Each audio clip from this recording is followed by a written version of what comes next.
B, hello. How's it going? You are the first. Thank you for saying I'm the best. That's very nice of you.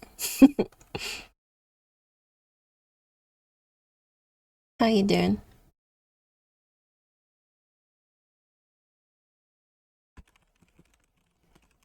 Reconnecting to chat jail. Oh, I'm sorry, Emma.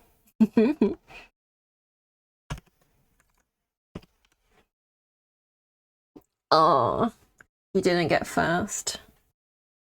Let me find my drawing glove. We're pretty on time today.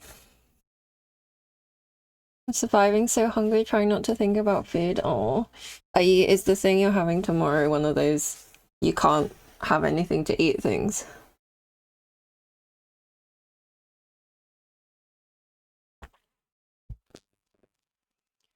Right, I've done my promos, done my blue sky. I think that's everything I need to do. Alright.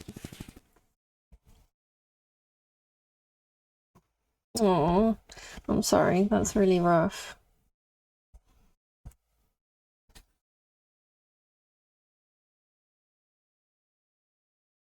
Hell yeah. Have you got food in to have when you get back?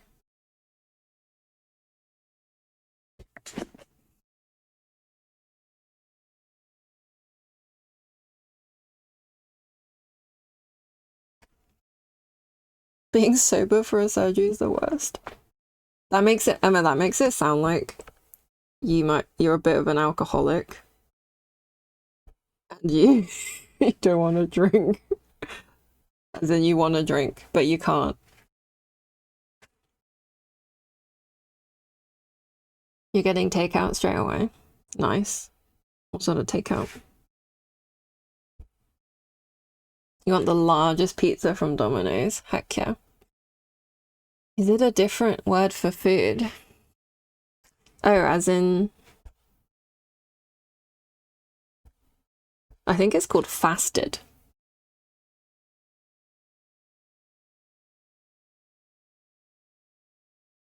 Oh, it's the same word for no alcohol consumption and an empty stomach. That's fair enough. Yeah, I think we call it fasted. And sober mostly refers to any like mind-altering substance, like alcohol or drugs or like medicine, that sort of thing. All right. We're on the inking hype today. Excuse me if you heard me cracking my knuckles. This is the third stream in a row. As in I've been streaming every day, and this is the third day. So my hand is a little bit tight today. But I'm doing alright. There's no pain.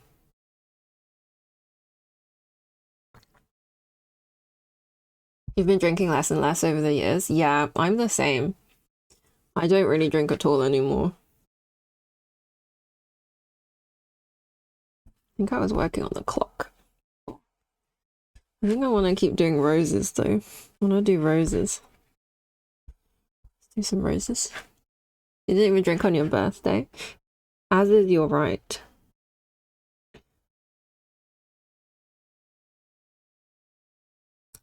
I'm not much of a drinker either. I also haven't even had Domino's in ages. I gave up Domino's because every time I had it, I got a tummy ache. I think because I just eat way too much every time we got it. And then I'd really regret it. So I just stopped getting it. Now when Mike gets Domino's, I'm always like really, really envious.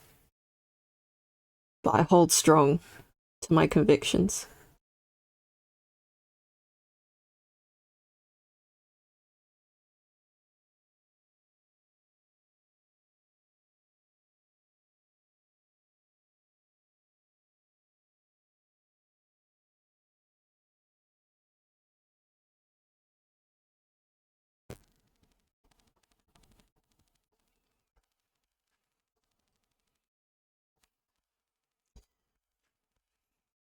B, what's your Domino's order? I would always get the chicken feast. Maybe I shouldn't ask you if you're hungry. I'm sorry.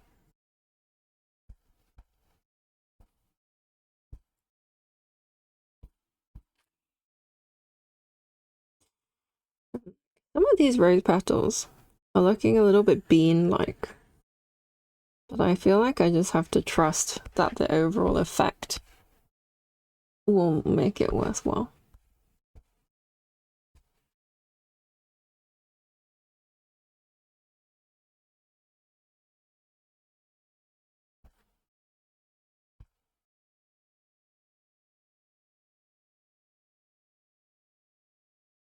I'll say, like, I would always get the large Domino's pizzas because they're always the best value, right? But then I'd not really be able to eat very much of it in one go. So I'd end up eating Domino's for like 3 days straight every time I got Domino's. And then I'd really have a stomachache. You like a massive margarita with some onions and meat on top and garlic. Hell yeah. I'm getting the vibe that you enjoy your garlic, bae. That's the best bit. The 3 days of Domino's after you get Domino's.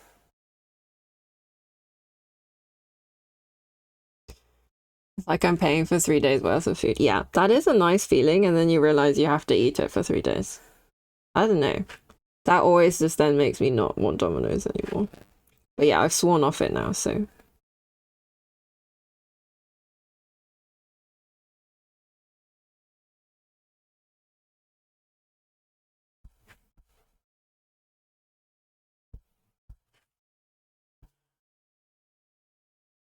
I know, it tastes so good too. It does always taste good, but I kind of hate how it makes me feel. So that's why I had to give it up. And I'll get the cookies. Oh my gosh. Yes, you deserve the cookies.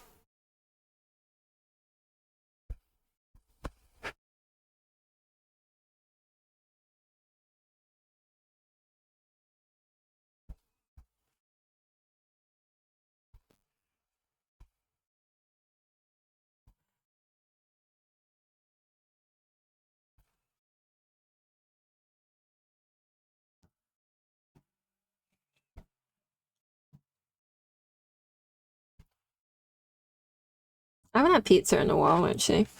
I've been on like a healthy eating kick.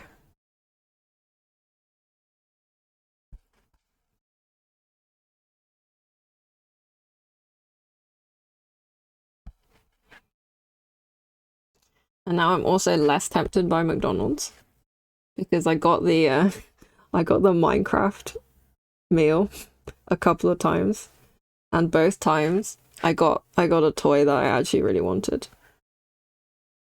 And there's one more that I wouldn't mind getting, but all of the others I really don't like. So I've decided I won't get another Minecraft meal.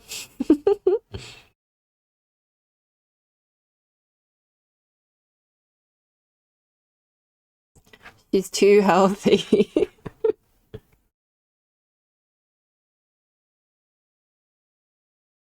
Gotta make up for all my unhealthy times.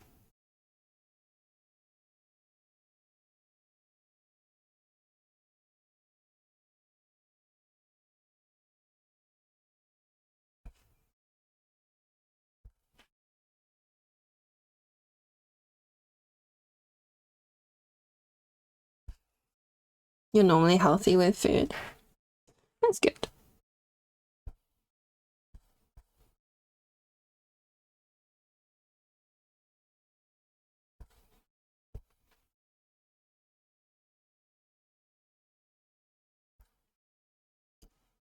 Just like to get a cheat day takeaway like once a month. Yeah, that's so valid.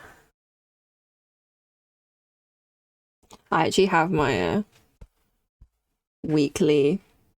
I have like a week cool down on the spicy instant noodles that I eat. I really like them. But if I eat them too much, they absolutely mess me up. So I'm only allowed to have them once a week.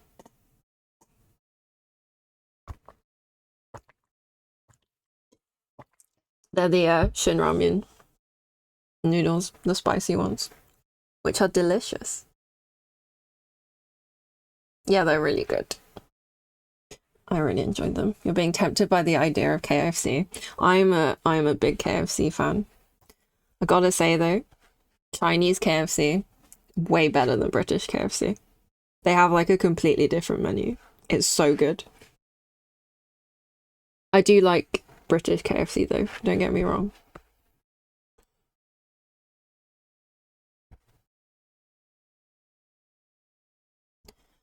I've experienced the best sushi ever. I've been spoiled and now I never eat sushi unless it's at that restaurant. Wow.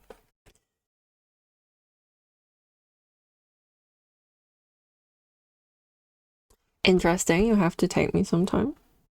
That would require going to China for you, babe. They only have that menu in China that I've ever seen. But KFC in China also has pies. Like, you know, the apple pie that McDonald's does. KFC in China also does pies. And they're really good. They do like a red bean one. I don't know if you've ever had red bean. If you're an Asian dessert enjoyer, you've probably had it before.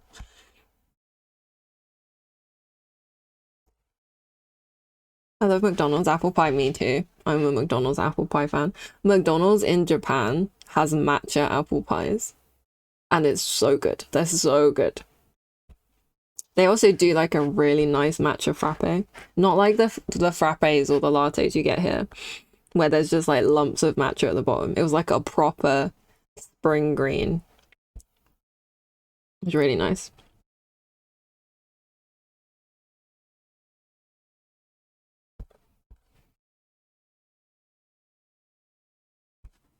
I do feel like when I go on holiday to a foreign country, getting the McDonald's is always like a an item on the itinerary you have to do. Well, I had when I went to Japan. I had a teriyaki burger. That was real good. McDonald's in Japan was really nice. Apparently, I didn't really like KFC in Japan, but I don't really remember why. It might have been the black burger. The like squid ink burger. Maybe I didn't like that. I don't really remember though.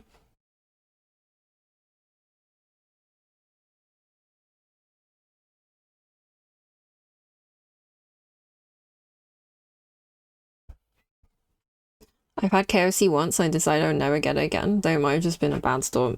Sometimes they're just a bad store. KFC in Britain is usually decent. I don't think I've ever had like an awful KFC here. Bang a song? Hell yeah.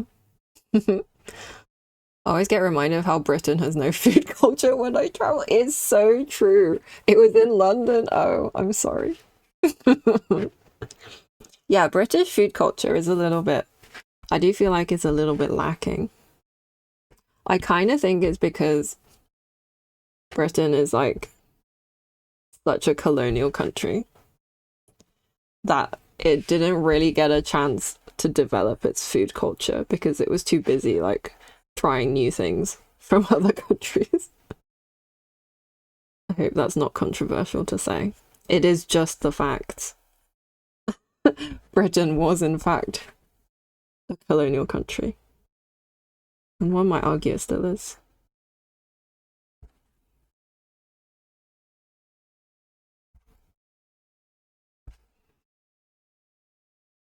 But yeah, KFC in China is so like, it has like 10 different wing options.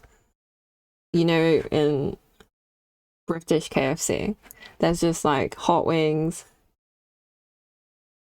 the like, sometimes the like chicken pieces might be boned, but but there's really like very few wing options. China loves their wings. There's like so many wing options.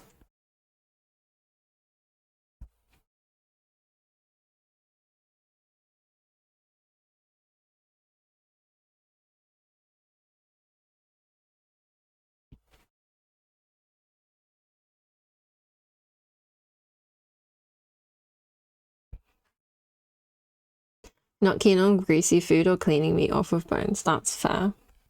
Yeah, I feel like KFC is, if you like meat on the bone, KFC is like, KFC always hits. Although KFC does like popcorn chicken and like boneless fillets and stuff. And those are pretty nice. I am like a certified wing stan, but I enjoy those as well.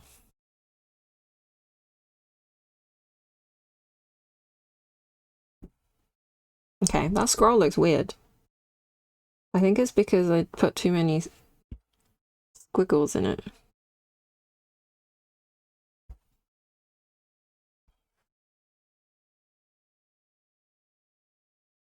What have I done? So that one goes around. Okay, I think I know what's happened. That goes around.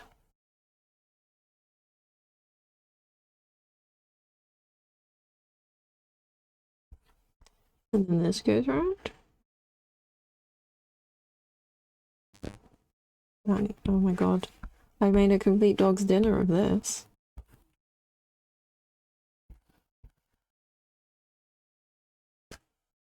Popcorn chicken's so good. Wings are superior. Yeah, I personally think they are. I'll make an exception for ribs every now and then. Queen Clown, hello. We're discussing chicken. And fast food in general. How are you today? Welcome on in. Good to see you. I do feel like ribs in general are much easier to eat for non-bone enjoyers. Because wings are pretty fiddly.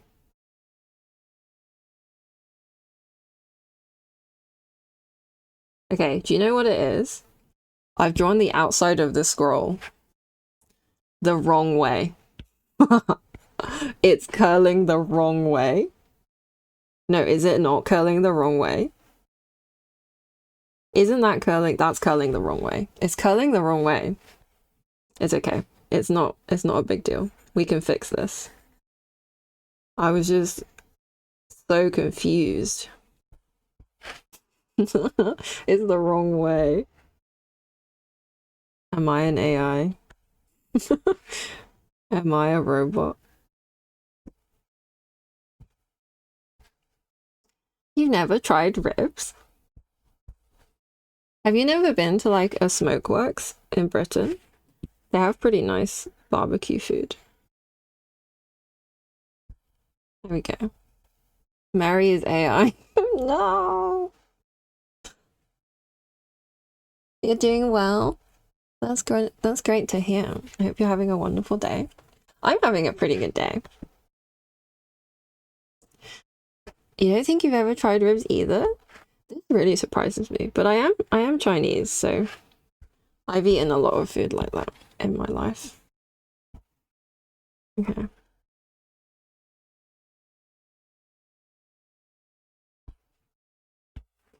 Let's try and fix this absolute mess of a scroll.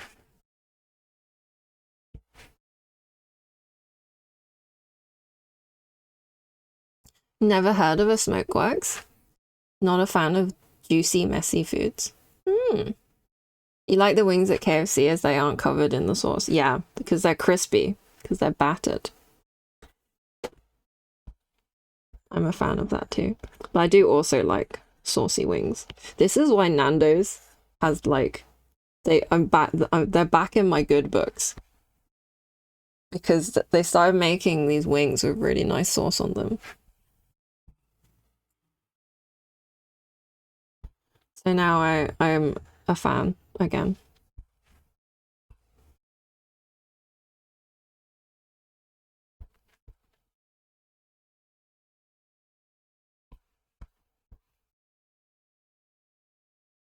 Yeah, ribs are really good. If you ever go to like Asian barbecue restaurants or barbecue restaurants in general, I feel like there's always rib options.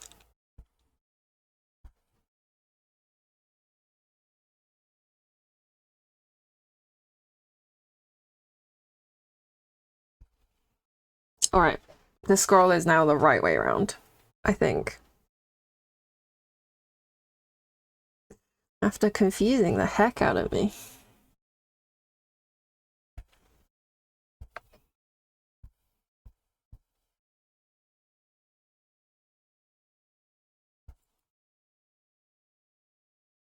I had amazing Korean fried wings before. Korean fried chicken is something else.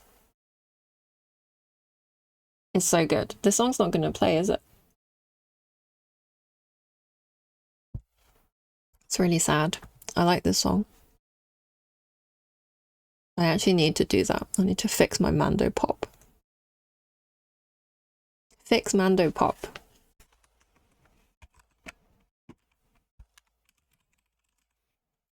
B could have been calling me a three-toed sloth. Well. Well, well, well. That wouldn't surprise me either. I've only ever had tater tots once and never again. Wait, as in you like tater tots, but you've only ever had them once, and now you want more? Tater tots are pretty yummy.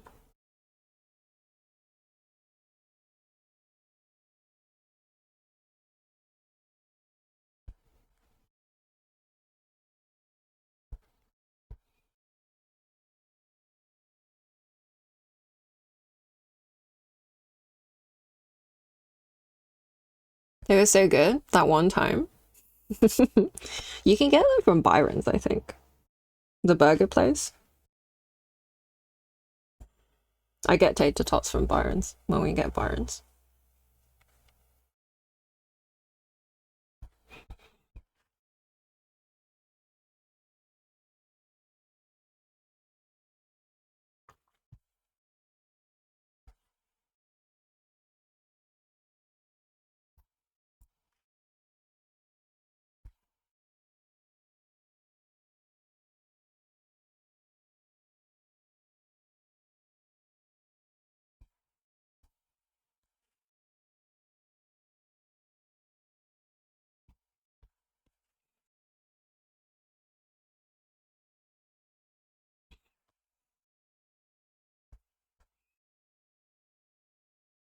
I'm surprised you've never seen a Smokeworks though. I feel like there's like two just in my town.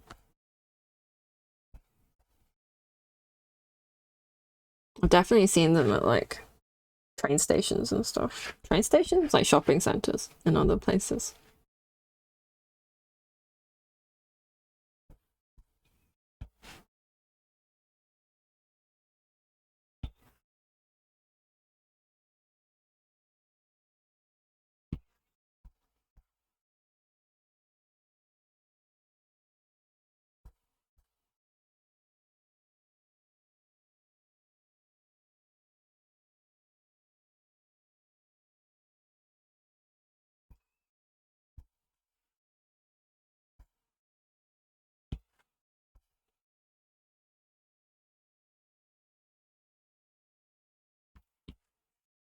That's a funny shape.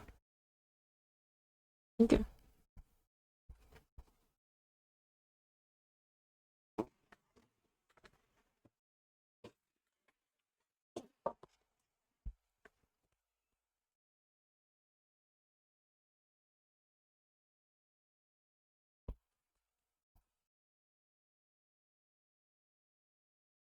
It is kind of interesting how in a lot of European countries, eating like meat on the bone is not as popular.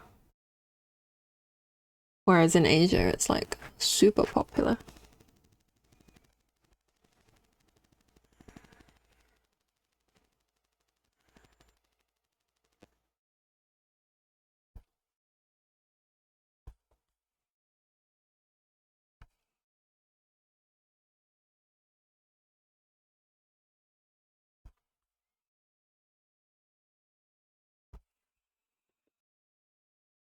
Right. We're storming through this.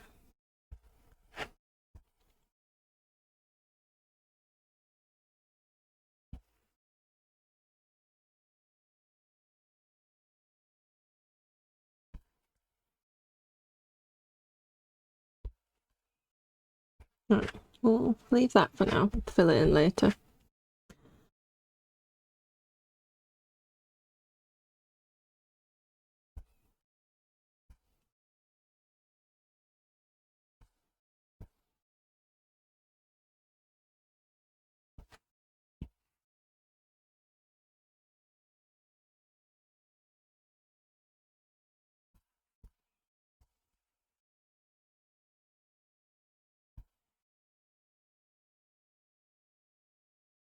I'm actually like really sleepy today. I think I stayed up too late. So I was reading a book in bed. Did you see that Hoyo's decided to actively replace VAs now? I'm not surprised. ZZZ had 3 characters completely recast. Yeah. I'm not surprised because, like, if it's not an official strike, there's nothing they can do. Hoyo, I mean. There's no real guarantee that even if they acquiesced, the VAs would return.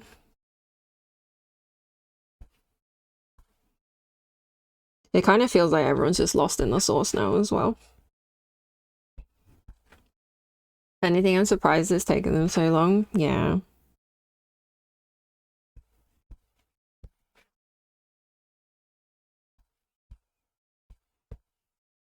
But yeah, I stayed up like to an unknown time in the morning. We have become the source. Exactly. So whenever I read in bed, I always have a, I always have a good time. But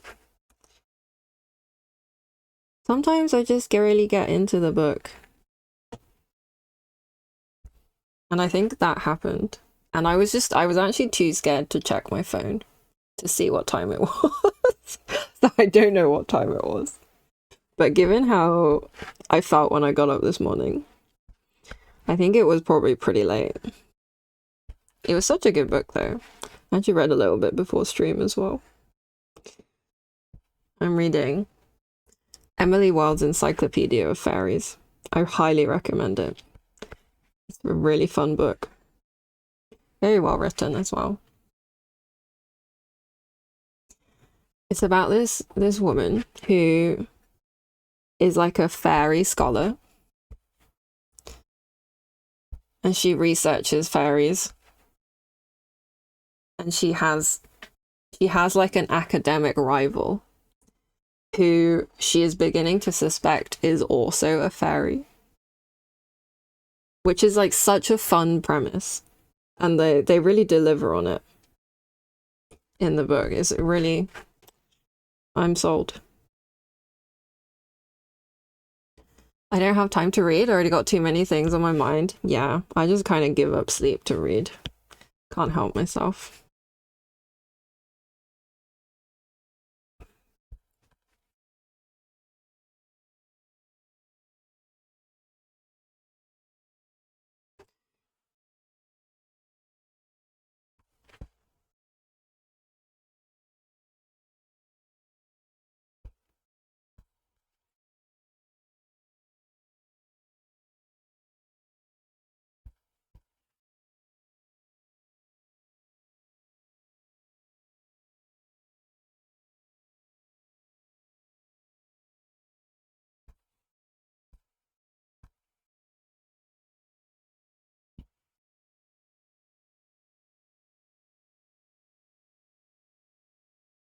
All right.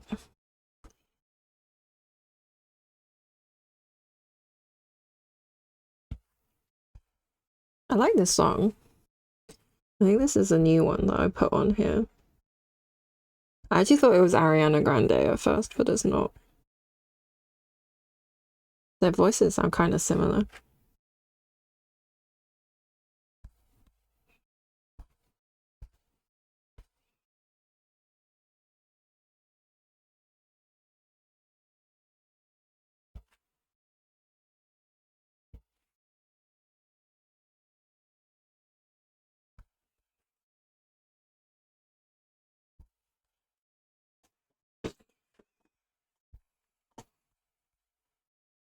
the hat while we're here.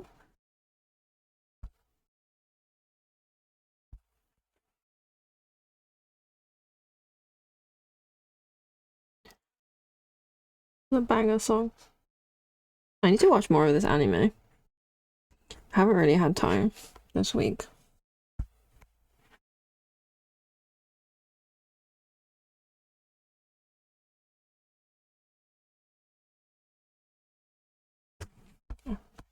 Alright, that's done. Time to do some roses. Let's find some references for roses.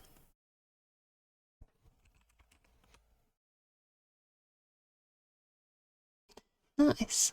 Okay.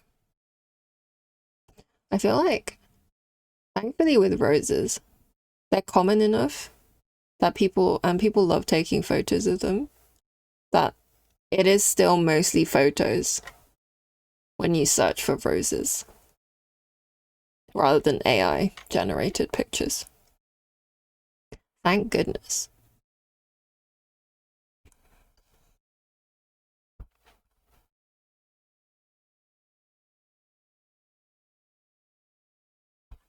I think I need more of a curve on that one.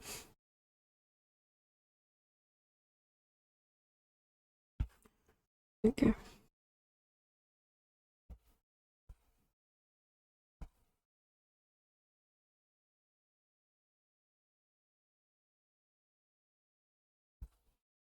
I think I need that not to have the sticky outy bit. There we go. It's better.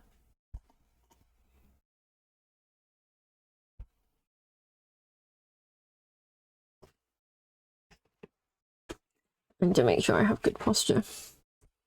Otherwise I'll be in pain.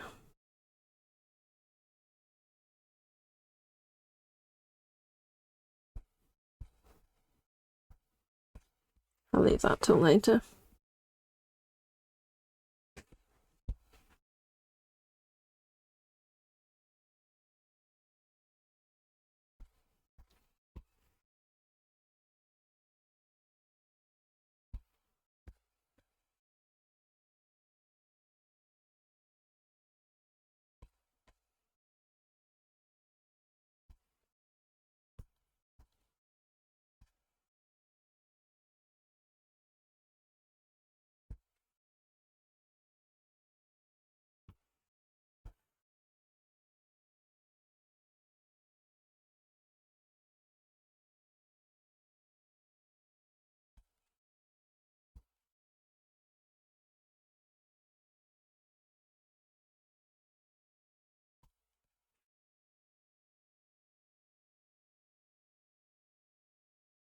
This pen feels a little bit thin. Make it a bit bigger. Yeah, that's a bit better. I might actually redraw all this.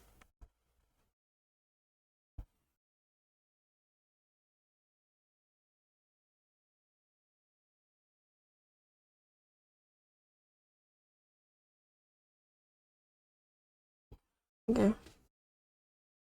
That looks better.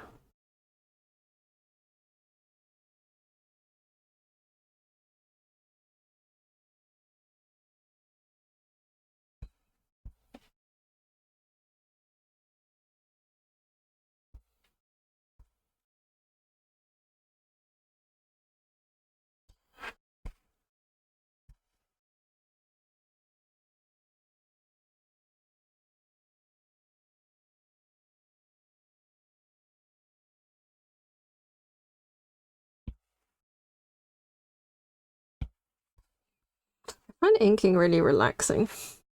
It's too easy just to go silent while I'm inking.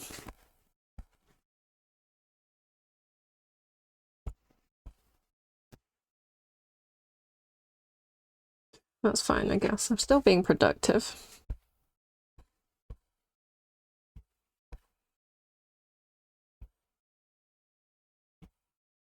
I wonder if I'll be able to hit affiliate today, because I'm really close. And I was like But if I do, my emotes aren't ready. What am I gonna do? So I think the moral of the story there is just to let it be. Try not to worry about it. Make emotes on stream. I could, couldn't I? That might be fun, actually. I'd feel a bit bad for people who are waiting on commissions, though.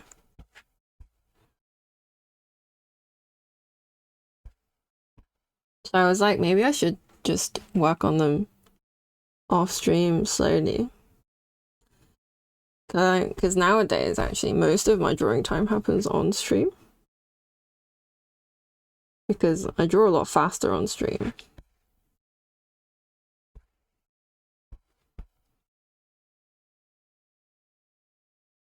I'm always a bit like,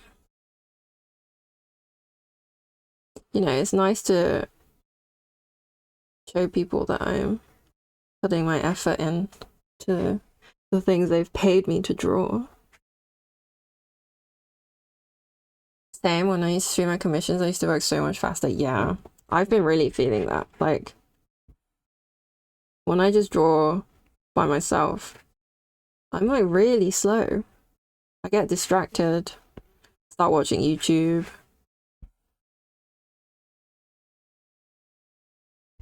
Start yapping on Discord.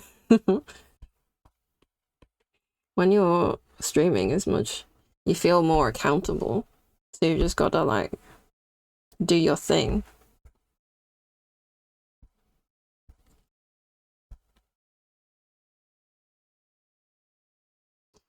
On the other hand, I'd be scared to take risks because doing something that'll turn out ugly while people are watching is so anxiety inducing. Yeah. So I do my sketching off stream because I do feel like at various stages of the sketching process, it can look extremely concerning. It can look like it's gonna turn out not right. And I feel like sometimes you have to draw like that to get to the good parts. But if I was constantly worrying about, oh, it looks bad right now and no one's going to have any faith that the final product will look good either, then I'll find it really difficult to get my creativity out, you know. I think that's probably pretty common.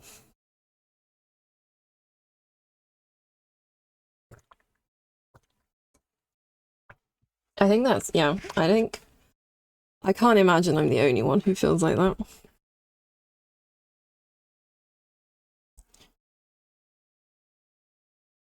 I did think of a way to try and help that. I thought I could try and do studies on stream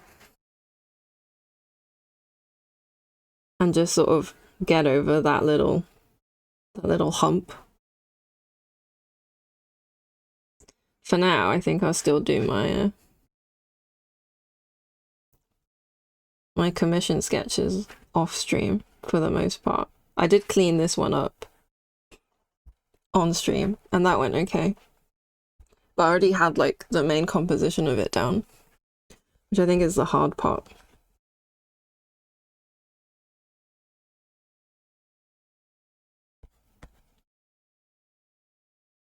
But I mean, like, I can show you this. I have so many layers of like things I tried and didn't like. Although these are mostly duplicates of things I tried and might go back to. I don't think I will at this point, but it's always nice to have them just in case.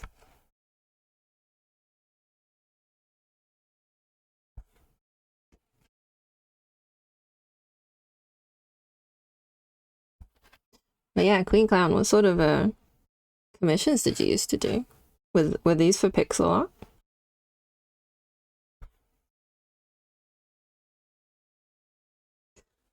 Hi Ji Jang.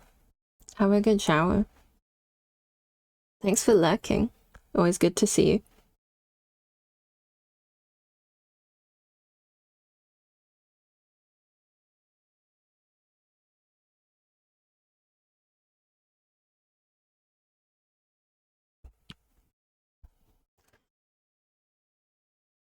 Your first commission ever was a Queen Clown commission? Heck yeah.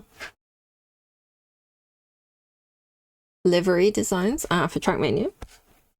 That's really cool.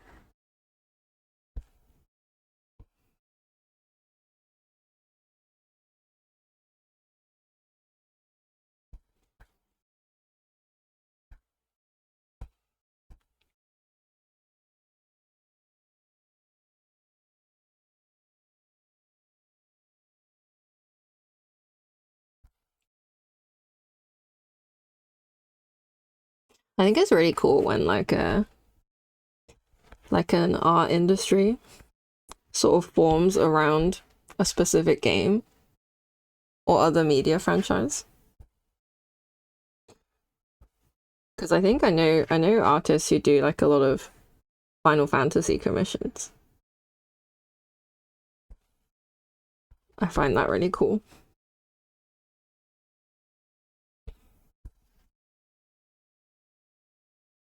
It's kind of like art making more art, you know? Just makes me happy.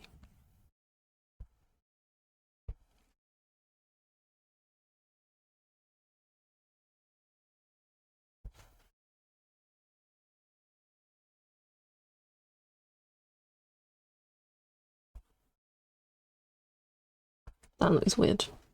I don't like that one.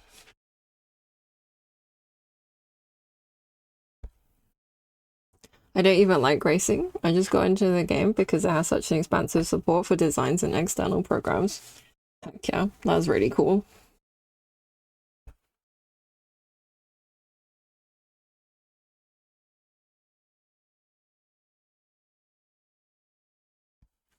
Right, I think I'm just gonna draw petals and try not to worry about it getting in the way of the clock face at the front. I'll just draw the clock face later and erase around it.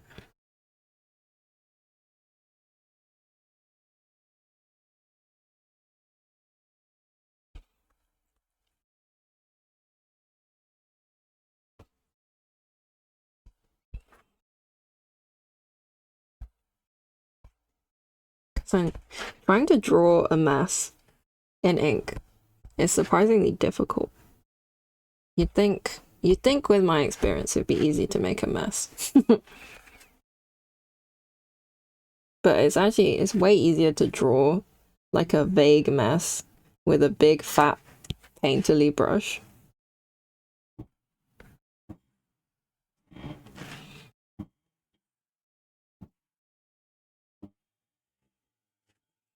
I can't make the lights too smooth. Oh my days. I wonder if that came up on the microphone. A very loud boy racer just went past my house.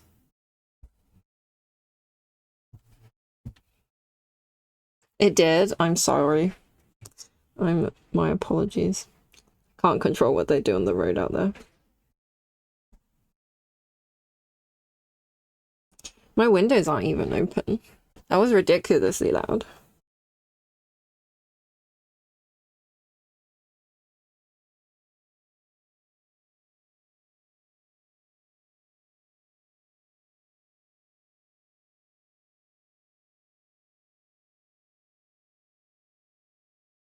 Hooligans, ruffians. Yeah, I had my old man yells at cloud moment just then.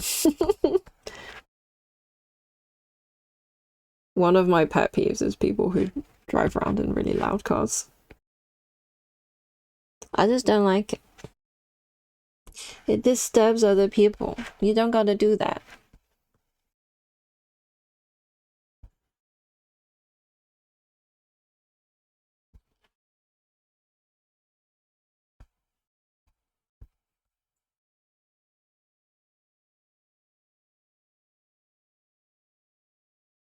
Sadly, it does happen quite a lot here. I live like right next to a main road.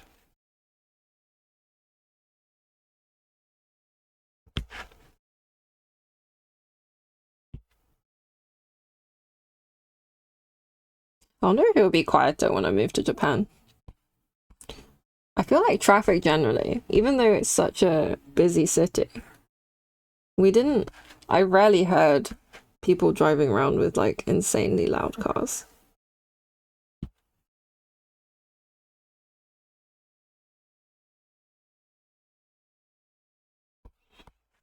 All right, I've got some massive petals.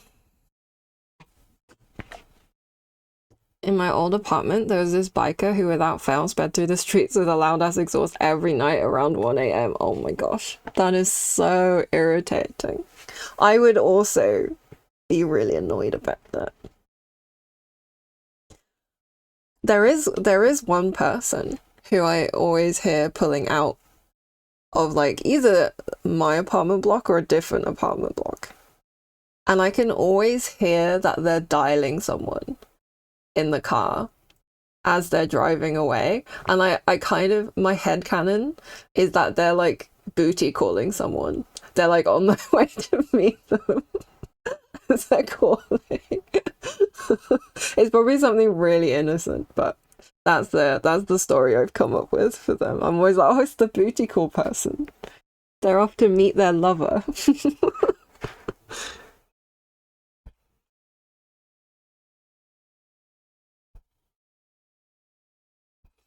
Alright, stop doing the bruises on the sides. Making good progress today. Alright, I want these to look wireframey, right? Let me do some hand stretches while we're here. Oh, we're nearly at an hour already. I thought I was making good time. Got schooled by myself, by reality. It happens.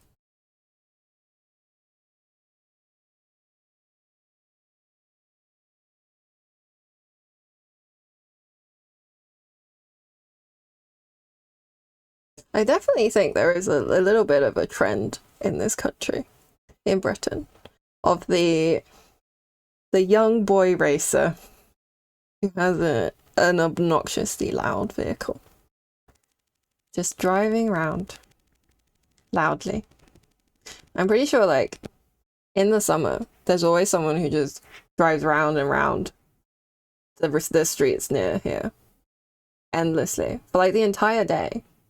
And I don't really understand what the point is.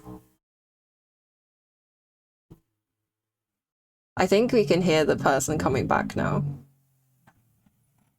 Yeah, I can hear them outside.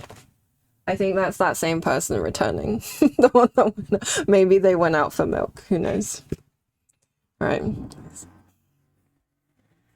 Yeah, rude. They're so loud. Excuse me, I'm streaming. Can you keep it down out there?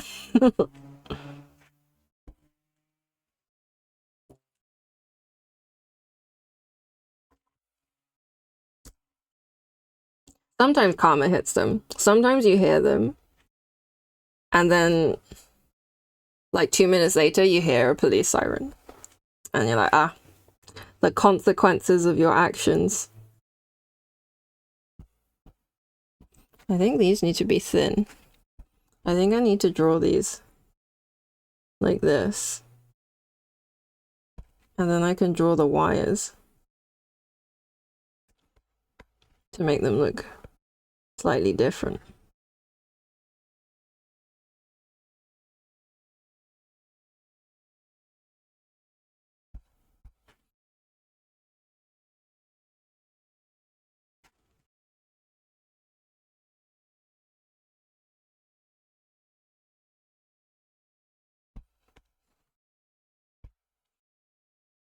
Yeah.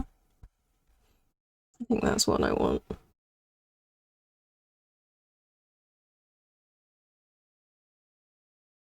I've actually had quite a busy time since my last stream, which was only yesterday. I had D&D last night, which was great. Absolute whale of a time. We mostly just did shopping. Like, I don't know, shopping roleplay is just, it's always a hit.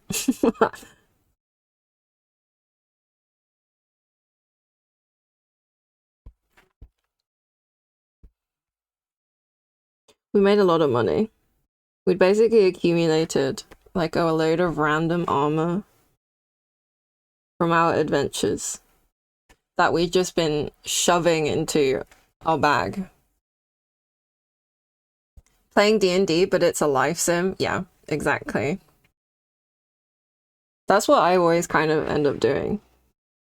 I wonder if my DMs get annoyed. I don't know. I wouldn't know. They definitely let me get away with it, so I can only assume that it's not that annoying.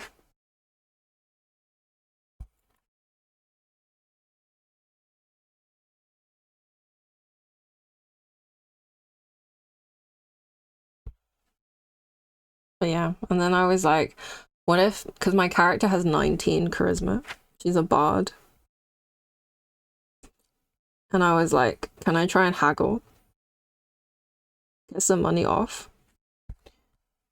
And Mike, who was DMing for us, was like, I don't know. You have to roll pretty well. And I just straight up rolled a nat 20. And because I have like a plus 10 to persuasion, it was a 30. And it was, yeah, it was glorious. I was very pleased with myself. Saved like so much gold. And then we rolled some magic items. We rolled some really interesting ones. There's one which is like a paint set that you can, when you use it, it like makes a real version of the thing you paint. So if you paint a door on a wall, it becomes like a real door that you can open. And you know, even though my character's a musician, me as an artist, I was a little bit obsessed with getting this item. I was like, I need it. I need it right now. I'm gonna pay all my money. I need this.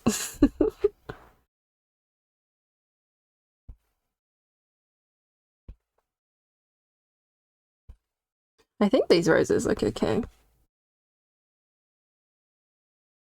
You could just draw more money with it. Yeah, so the DM did think about that. Oh, we've got another bot. Get banned. What is the difference between purge and delete? I'm scared to press the purge button. Deleting doesn't actually seem to do anything once you ban them. Oh well. I'll ask Emma about that later. Purge just deletes all their messages. Okay, that is what I want to do then. Oh. Oh. It says they're already banned. Interesting.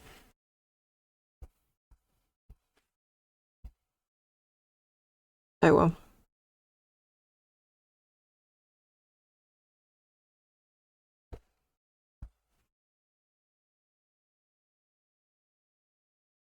Toofy, hi. How are you doing today? Welcome on in. Also, it must have gotten auto-modded because it doesn't show in pleb chat. I see. You got auto-modded for using the word pleb. Pleb chat, oh.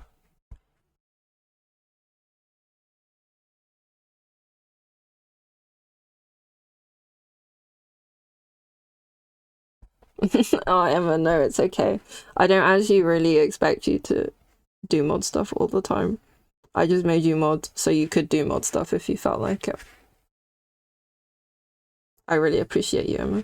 Thank you. Ah, Fifi coming in here, making people lose the game.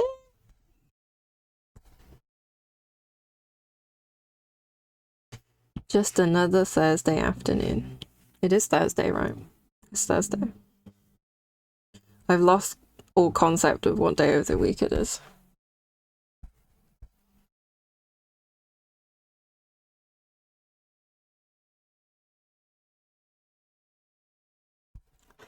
Monopoly?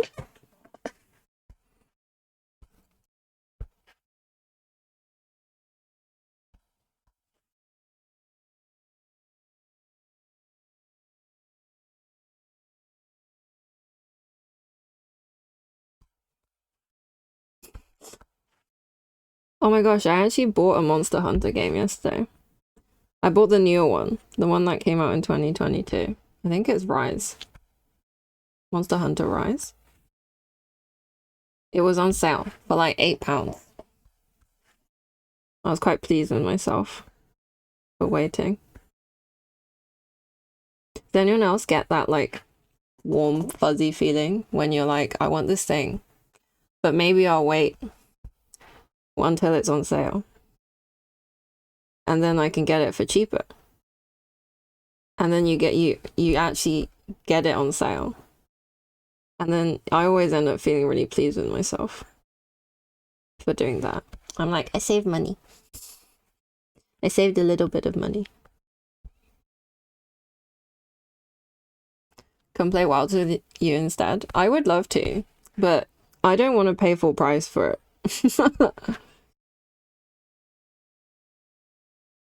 But you know, I also like, I feel like I'd probably like the game, but I'm much happier spending £8 on a game that I ultimately decide I don't really like than £60 on a game that I might not like.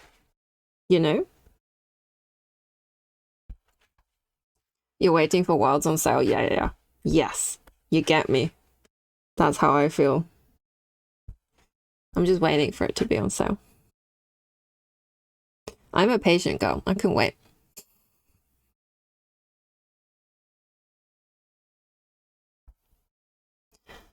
Honestly, don't believe any AAA game is worth the full price. Emma, what is that emote? What is that hair? What have you done? There's another way for you not to pay full price for it? Wait, Emma, did you buy me a game? You don't have to do that. Oh my god. I'm sus of you. Can always sail the high seas. What if I have... Emma! It's so expensive! Oh my god. I really appreciate it, but you don't have to do that. That is so much money. That is so much money. You're already giving me money for my drawing skills. That is all you ever need to do.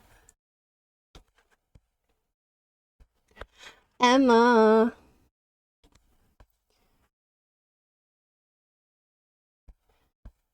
Emma, I do appreciate it though. Thank you. But you never have to do that.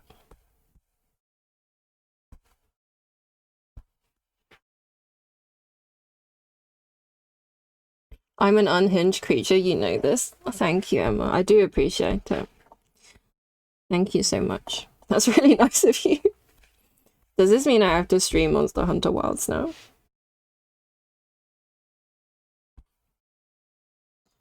I will if you want me to. No, it doesn't. You stream what you want to stream. Aw, thank you, Emma. That's really nice of you. We should play together. Is this because you also want to play Wilds with you? That's so valid.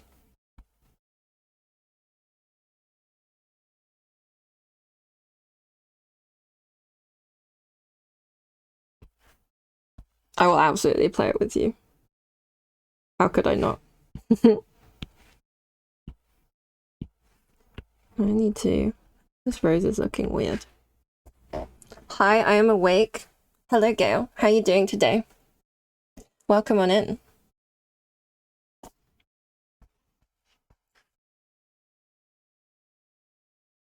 We're continuing to... I always say we. I'm the only one drawing here, I assume. Hi, awake. I'm Emma. Yeah, Emma, we should definitely play it together. That's really exciting. I'm actually not around this weekend. I can play this evening and tomorrow evening, probably. But I'm gonna go see a friend this weekend. I actually bought my friend Animal Crossing Monopoly, and I'm quite excited to play it with her.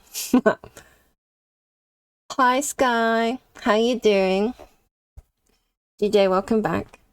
Oh yeah, you're streaming tonight. That's fair. I'll be there. Probably breeding axolotls on Minecraft.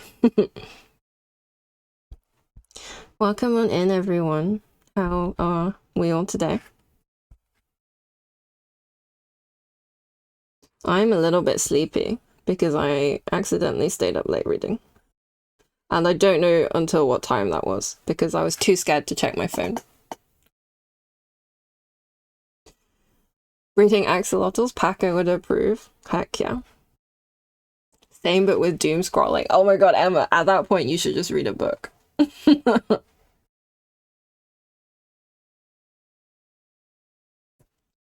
Pretty sure it was half one.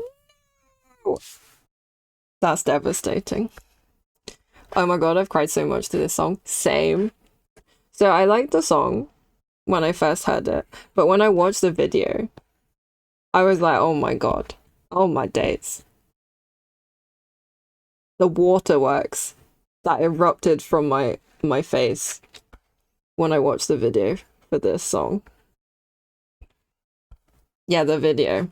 Absolutely devastating.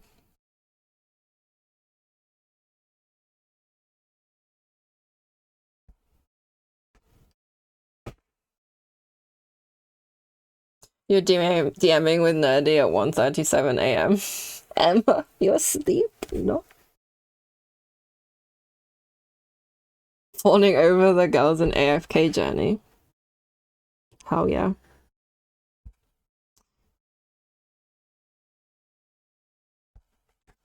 I have seen how pretty they are. They are very pretty. The art actually really surprised me. It looks really pretty.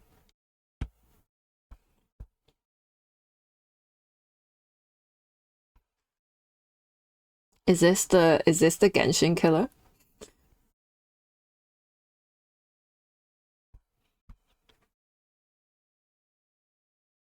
Is it finally the time? I doubt it. That's fair.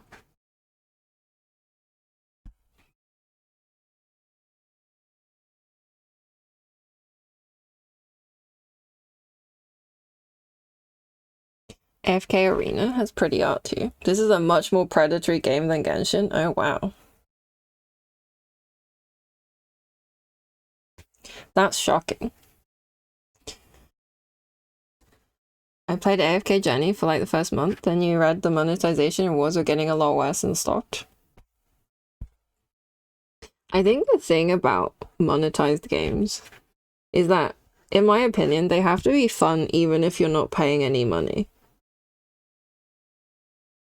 Otherwise, it's really not worth it. And like, yeah, I understand that they're devs and these are products and they want to make money. But if you have a free to play model and a freemium model, or like a freemium model, right? That's the phrase. Then if it's not a fun experience for the free to play players, you're gonna have a hard time getting people to pay. That's kind of what I think.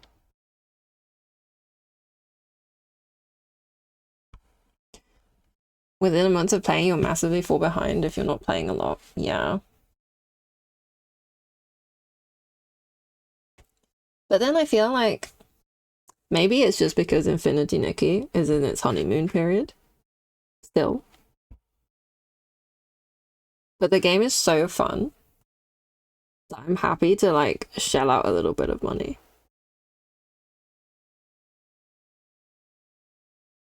They tried to bait you with the limited time €1 offer for new players.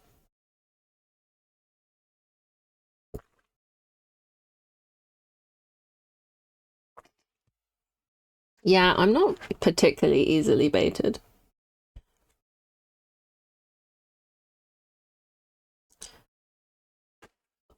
I'm patient.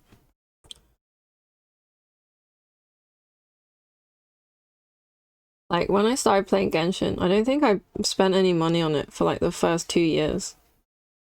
But I still had a pretty good time playing.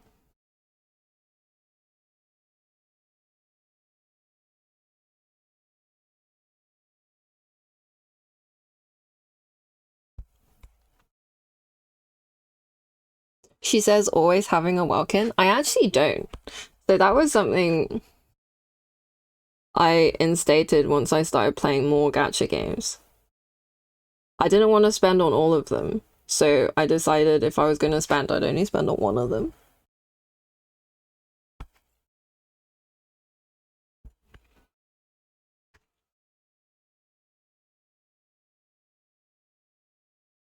So whichever gacha game I'm enjoying the most gets my £5 a month. That was something I started doing like last year, maybe.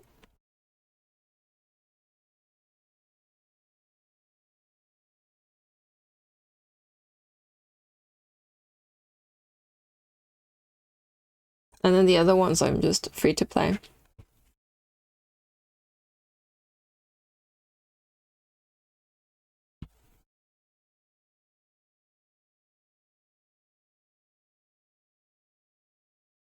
The only game I've ever bought a top up in, like a pack, is an Infinity Nikki. It's the only one who has that privilege. And that was because they were doing like a really big deal for Chinese New Year. And that was like, I was playing that game like all week over Chinese New Year.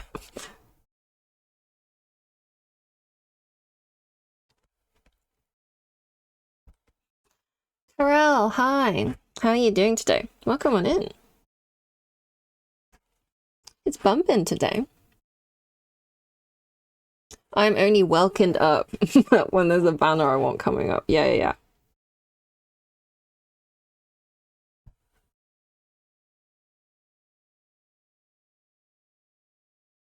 I think since Honkai came out, Honkai Star Rail, I didn't buy the Welkin. I stopped buying the Welkin for Genshin when I started playing Honkai Star Rail because I liked it more.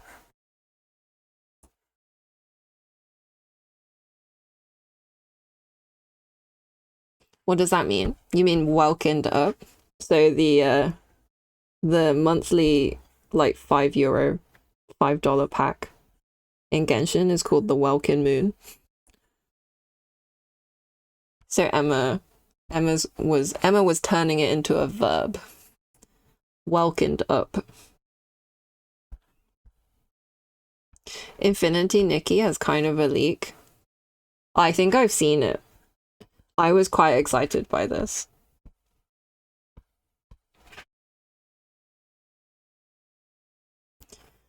Loading up Infinity Nikki to get my bug catching levels up. Heck yeah.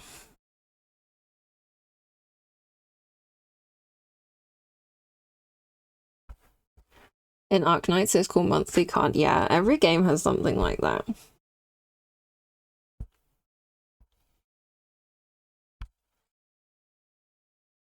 But I think because Genshin was the first major Koyo game that most people play, we just get used to calling it Welkin. I call it Welkin in Honkai Star Rail, even though that is definitely called something else in Honkai Star Rail.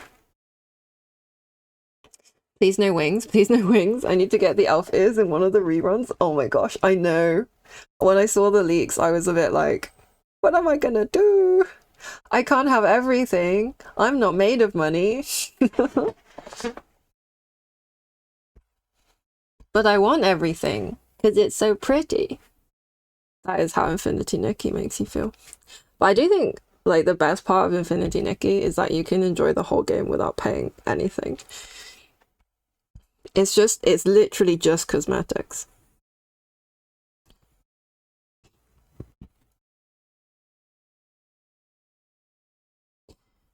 Be right back. See you in a bit, GJ. You're pulling today, Sky? In a gacha game?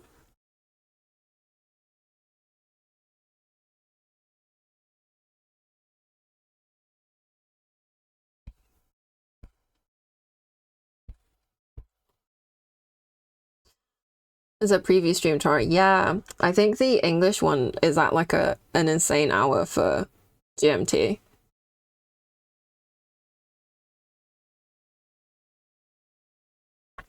You're okay.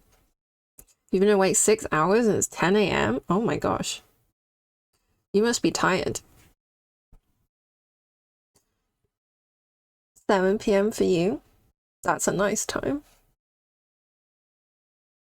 I might watch the Chinese one, since I do understand Chinese. You've been saving for like half a year in Arc Knights. Ah, that's exciting. Good luck. I hope the pulls go really well. I'm also a massive saver in gacha games. I hate the feeling of single pulling. B, if you're listening, I don't know how you do it. B lives the single pull life. She gets 160 primos, she spends 160 primos. And I absolutely hate doing that. It makes me feel so stressed. I'm always like, oh my gosh, this feels so wrong. 90% of my pulls feel bad. 10 pulls feel better. Yeah, exactly. Because there's gonna be something good in there. There's gonna be at least one thing that's good in there. If I can't do a 10, I'm not doing anything. To be fair, I do single pull on standard, but I have very low expectations on standard, so it's kind of fine. But when you pull on the featured banner and you're just waiting, you're just like hoping and praying for an early, it feels so bad. It feels so bad. I can't do it. It means I'm always expecting a blue. Oh, so you've just kind of reverse engineered your brain that way. That's how I feel about standard.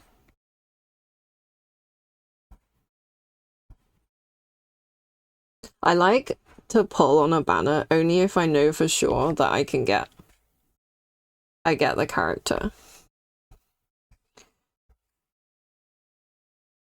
Sometimes it's a little bit spicy if I'm not 100% sure I'll be able to get the character.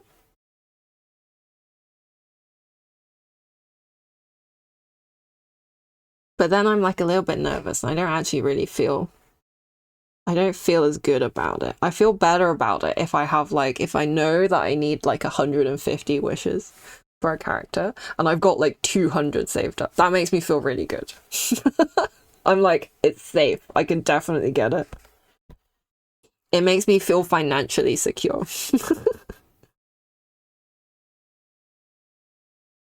I'm probably gonna do almost 300 pulls in a row. That is fun. It is fun when you can do that. That's why I keep saving. Something good. A 20th Diona or Dilek. It's so true though. One of the Infinity Nikki content creators does 10 at a time. But when it comes one last item, he does 1 at a time. Yeah, when you get to the end, I always do single pulls.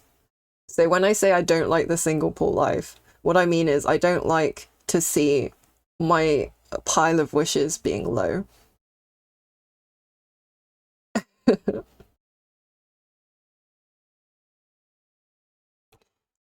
I will single pull when it's more efficient.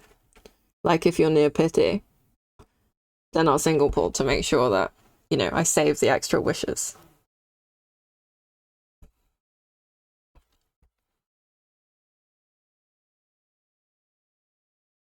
Yeah, B is very responsible with her money. She's just not responsible with the currency that she gets in the game. But that the game gives her. I've never sat and getting a character. I have the teams I want. I only pull on characters I can use, and they can always rerun. Yeah. I'm at a point where a temple feels nice, but also hurts. Oh. That's rough. I feel like my most toxic trait is that I feel so virtuous when I convince myself to skip a banner. I'm like, okay, I love it, but I'm gonna skip the banner. And then I feel so like pleased with myself. Like I feel so smug. I'm like, I'm gonna have so many savings because I've skipped this banner.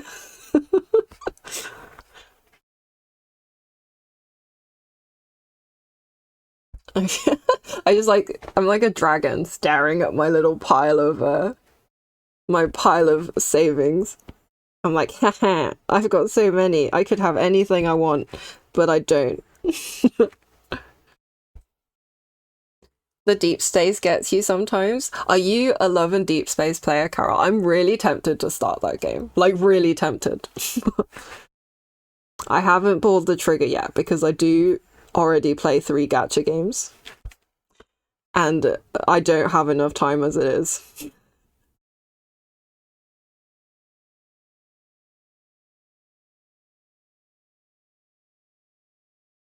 Why I feel like I'm just holding myself back from joy I could have. Oh.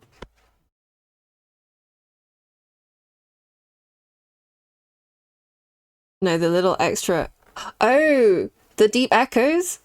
Yeah, yeah, yeah. Deep echoes. The little extra items for the banners, yeah. Sometimes they're so nice. I think if other banners had that, like other games had that, I'd be so much more tempted to pull. Also, my phone does not support that game. Oh, Love and Deep Space. Yeah. That's a shame.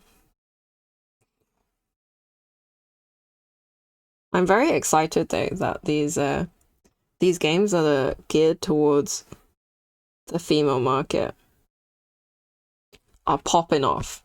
That makes me really happy. I'm like, yeah, feminism.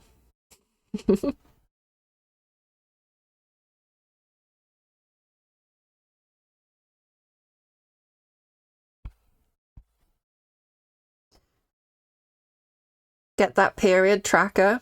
Yeah, I thought it was quite funny that Love and Deep Space added the period tracker. I was a bit like, that's kind of nice, but I don't know. I mean, I don't use a period tracker anyway, so that's probably one of the reasons why it didn't appeal to me.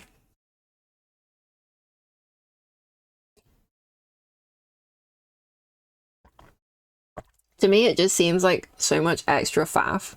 Like, if I'm already on my period, I do not want to do anything extra. It's enough of a faff.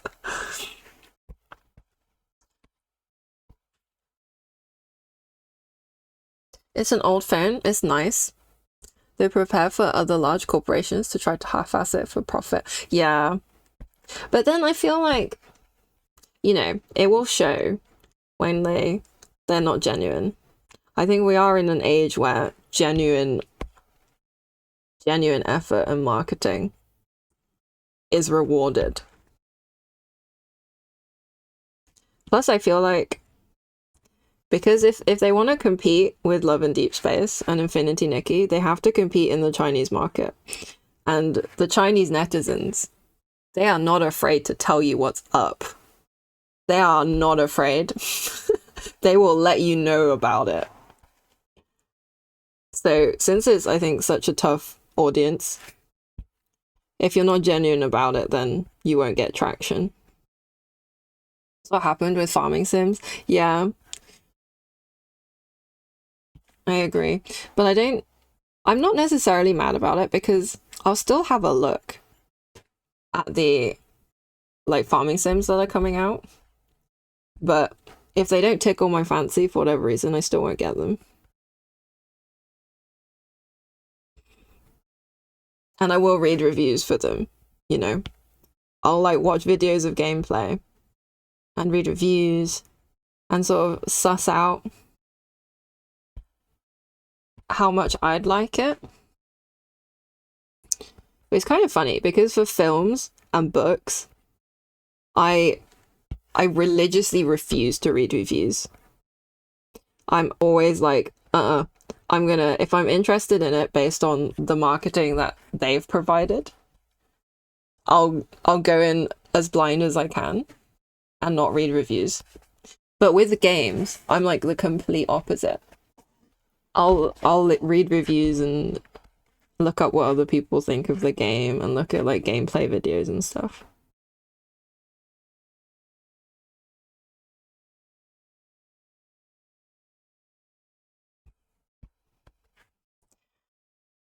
Like The Sims. There's one that has an interesting building system. Ooh. Oh, that does sound interesting. One I'm keeping my eye on is Fields of Mystria, because it is in early access and I've heard loads of good things about it, but I'm also on the thing where I don't buy games in early access anymore, because it kind of ruins me for the full release. I did that with Ooblets, and don't get me wrong, I absolutely love Ooblets. And I played it so much, but I couldn't finish it because it was unfinished. And then when it actually came out, I didn't really want to play again. And that made me so sad, because I really, really enjoyed that game. Oh, you have Fields of Mystria? Have you played it? Do you like it? You don't like the Ooblets devs? Was this the thing about Epic? Because they took Epic money?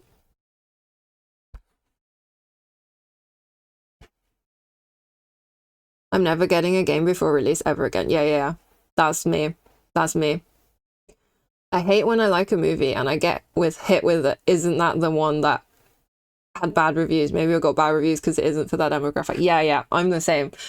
If someone is like, oh, was that the film that had that review in The Guardian? I'll like cover my ears and be like, la la la la.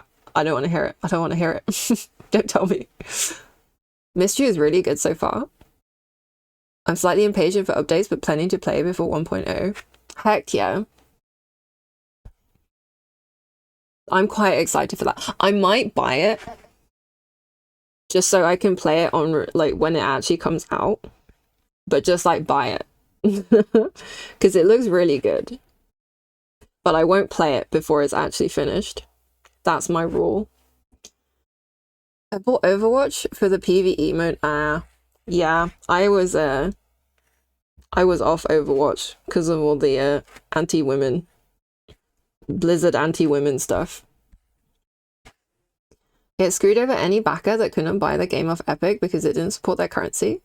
It just didn't even give those people a copy. Oh, I didn't know that. That's rough. Have you guys tried Little Witch in the Woods? That's my favorite game I got before release, and now I'm sat waiting over every update. Yeah, I wanted to play Little Witch in the Woods. The localization looked like it needed work as well when I saw gameplay of it. It looked really cute. But yeah, I'm waiting for the full release. I've seen Uchi play a bit of Mystery. It looked interesting. Yeah, it looks really good.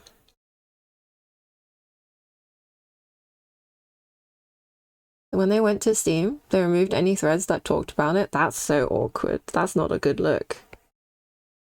It's a shame, because Ooblets is such a fun game. I kind of missed all the drama, because I, like, live under a rock when it comes to a lot of things.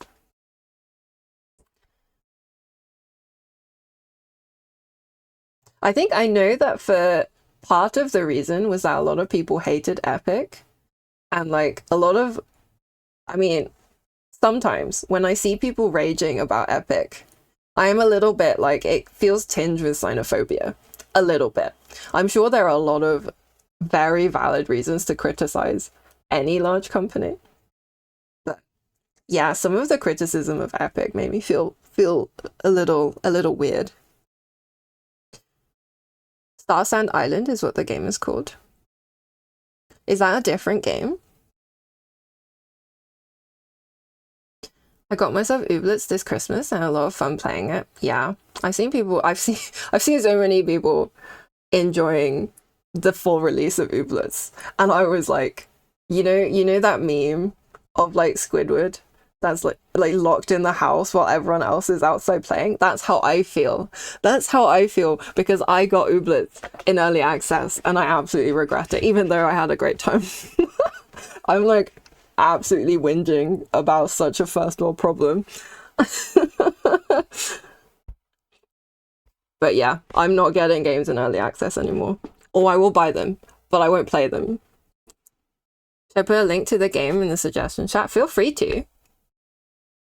Is this a cute farming game? Oh, is this the one that's got the building mode that you mentioned? Yeah. I'd love to check that out.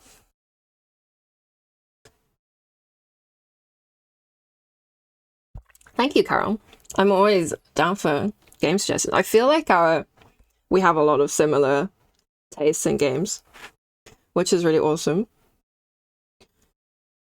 Oh, but yeah, this is how I felt about Hades 2 as well. I loved Hades 1. I had such a great time playing it. Gave myself RSI, playing it on the Switch. No regrets. So when Hades 2 came out and they were like, we're doing early access, I was like, ah! I was like, this really hurts me because I really want to play it. But I don't want to play it in early access. Hey, these what? These what? What? Emma, what? Is this gonna be a D's nuts joke?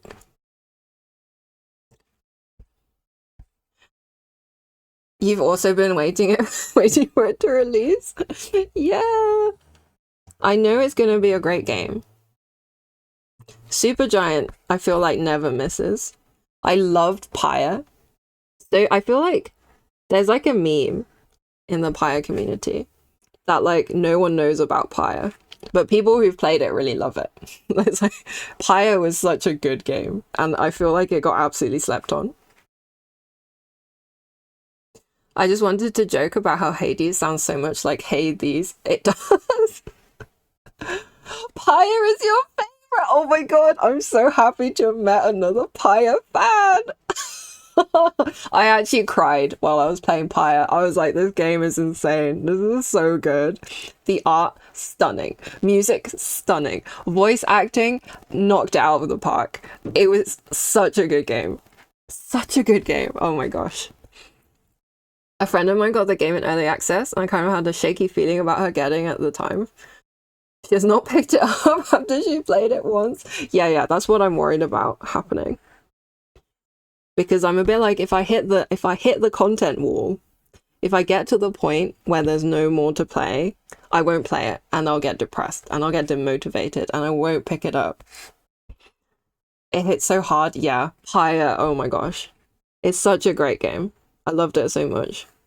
And like, Logan Cunningham, I think he's the one who does the narration. Like, oh my gosh. Why is he not getting hired for everything? He's absolutely such an amazing voice actor.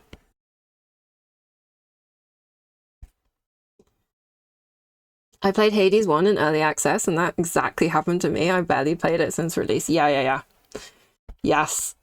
Like, I understand the benefits of early access for devs, and I love that for them, but I can't do it. I can't. It will ruin the game for me. I have a weird thing. It mostly affects TV shows. I lose interest in things just for not watching or playing for long enough. Yeah, no, I agree. I think that's the issue with early access, is that if you play till the point where you've run out of stuff to play, then you have to stop playing. There's literally nothing else for you to play. So then what do? You do something else. I had that with Palia. I keep meaning to play Palia. When I first got Palia, I was still using my potato laptop, and it just wouldn't run. I really wanted to play it, but it wouldn't run. And then I haven't had a chance to really pick it up since.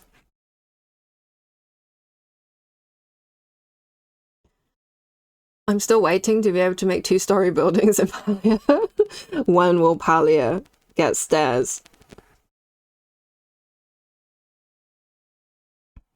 The players are waiting.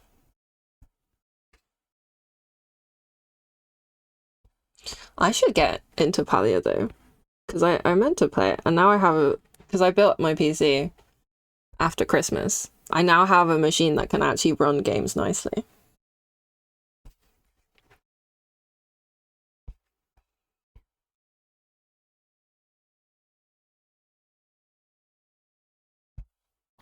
Oh, there's so many exciting games to play. And here I am, chained to my drawing board. She's got that stream setup upgrade, but she also has that gaming setup upgrade now. Yeah. All I've really done is play Infinity Nikki on my new PC and do streaming. I did that with Lost Ark.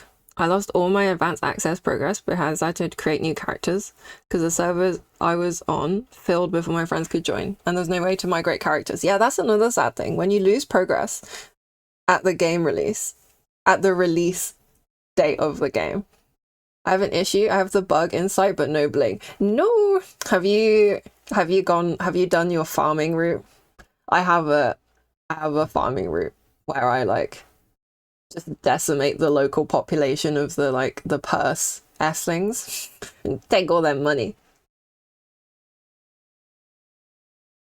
I tried playing again all of the early game and got burnt out. Yeah. If you've already played it and you have to play it again, especially if it's like the story sort of game, it's so rough. You can play Genshin on PC now. Emma, you know I'm not doing that. I am playing Genshin while lying in bed or on the sofa. The controls are so weird. I don't know. I tried it on PC and I was just like, I can't do it. It feels weird. Wait, you can become a League of Legends game. I quit that game for a good reason. My mental health is so much better since I quit League of Legends. I'm never going back. And I have so much more time. I was playing that game for like 10 years. I've done my time. I'm not going back.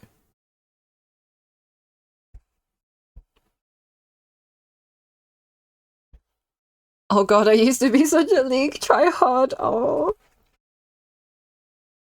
So I very quickly became an ARAM only player. Because it was just way more chill. So the one shot your boyfriend made. I like the one shot D&D. We're looking for a goblin named Leagues. Uh-huh. This is gonna be good, I can tell.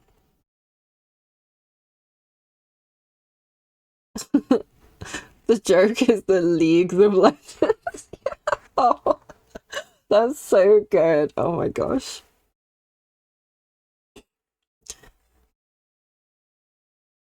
Same thing happened in New World. You had to start from scratch 3 times. They said the early access progress would be kept, but then they pulled back. Ah, no. That's really sad. Yeah, I think the other thing I'm worried about is losing progress.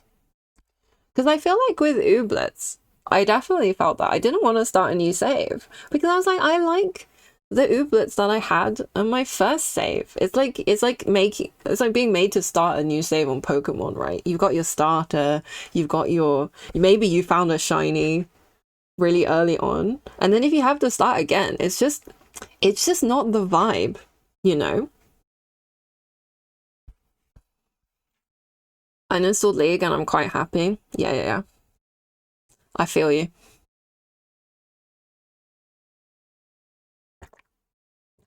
I think for me, League, I was at the point where even if I lost the game, it was still fun, but it wasn't as fun as playing a different game. And like, I think the thing is that even though it was fun for me, it's not fun for everyone. So like, there are obviously quite a few people who they only really feel like they have fun if they win. And I think for a game like League of Legends, that's quite a common mentality to have. But the whole point of the game is to try and make you lose 50% of the time. So if you play with people who do kind of think like that, it's really hard to have fun because you know your friend is not having fun unless you guys win.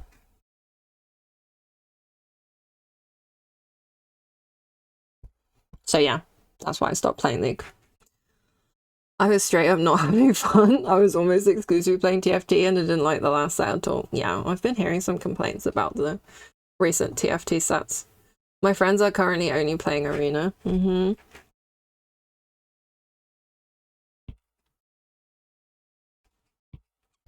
I would say kind of like I don't like it when, someone who is like a generally great friend just turns into an absolute goblin when they play League. I feel like everyone knows someone who becomes like that. Not gonna lie, I think at one point in my life, I was that friend. And when I realized, I was like, oh my god, I do not want to be this person. What's helped me in actually enjoying League is I'm not playing to win so much as I'm playing to get better and mechanically outplay my opponent. Yeah. I definitely enjoyed that aspect of the game. Because it is fun to flash over a skill shot and secure the kill, It is fun to do something that's mechanically very challenging. But it's just not worth it for me. Besides, I actually don't really have time to play League anymore. Even if I wanted to. I'm too busy breeding axolotls, okay? They need me. I really want a blue axolotl. It's about as hard as getting a shiny Pokemon, I think. I don't like PvP. That's so fair. I used to play Overwatch as well before they killed the casual play mode. I got to Diamond as well. I was like really into that game. But yeah, these days I don't really play any multiplayer games other than the cooperative ones. I'm not really PvP anymore. I've been pushed to a Souls-likes over the past year and a half. It's also difficult, but at least I don't have to deal with shitty other people. Yeah, exactly. I enjoy, I absolutely understand. Like, the Souls games are fun because you challenge yourself. And when you get better, it feels really good. It's like the feeling of triumph, right? That's what's addictive about the Souls-like games.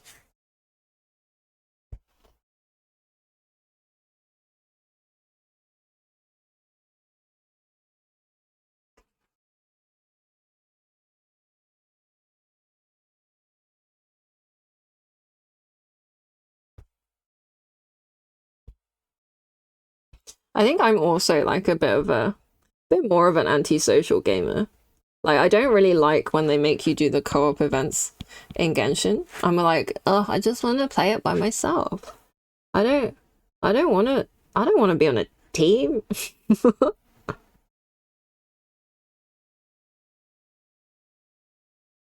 I've gone from, yeah, I beat the boss first try to, oh no, I needed 5 tries for this boss. I didn't get to properly experience it. Yeah.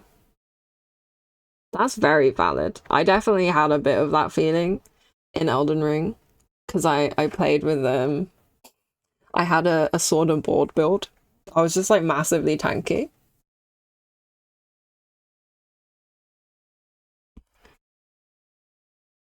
But then I did also already get to see all the bosses because Mike and I did a joint playthrough when we first played it.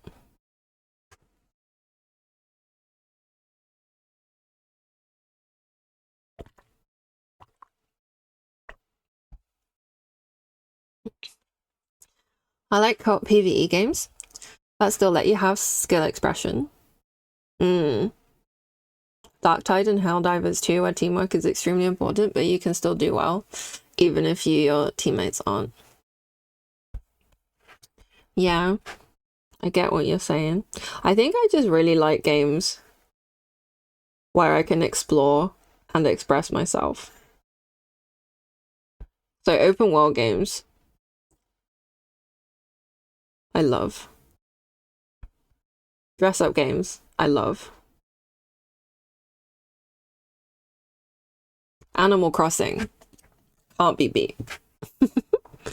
This song is so good. Yeah. I love this song.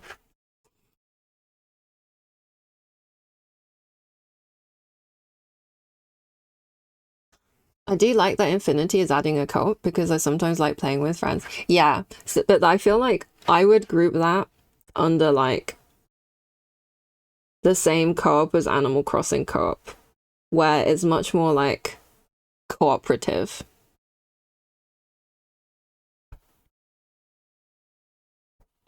You kind of just, you're playing the game together rather than raging at each other. I started another Crab's Treasure. Is that the Souls-like where you play as the little crab? I have the same issues I had in DS3 and Lies of P, but a bit better since it's much easier to just run past everything. The vibes are also immaculate. Yeah, I've seen some footage of that game being played. It looks quite amusing. To be fair, I almost always play with my friend and we have great compatibility. He tends to be melee oriented, I tend to be range oriented, so you can cover each other. I think if you have like a good duo buddy that you can trust not to rage at you, then I think those games are way more enjoyable. If you like exploration games, you should play Caravan Sandwich. Why does this sound like the conversation we had the other day about Caravan Palace? Caravan Sandwich. I've never heard of it.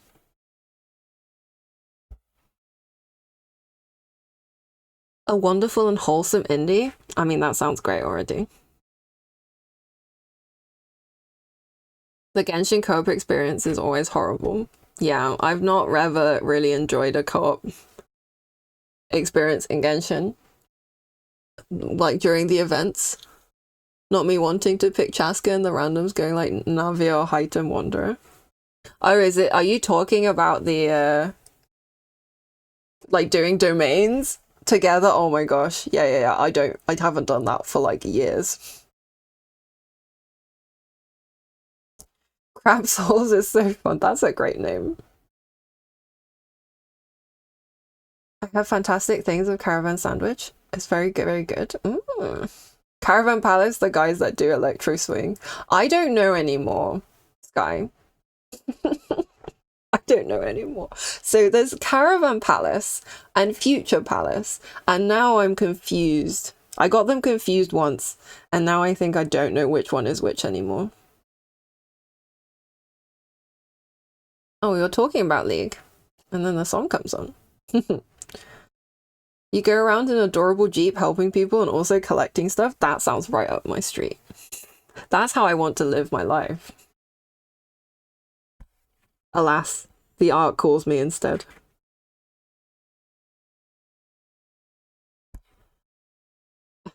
Not domains, I solo my domains, the co-op combat events. Ah.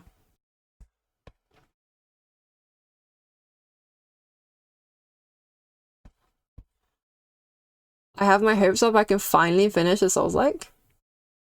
Stupid Opera House and Lies of P made me quit. You can do it, GJ. But if you don't enjoy it, it's okay not to finish the game. You know, your time is valuable.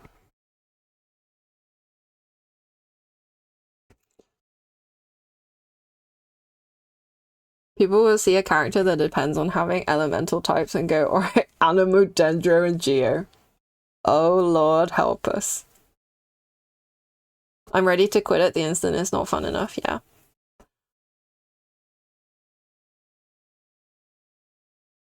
Emma has Lies of P brain rot. True.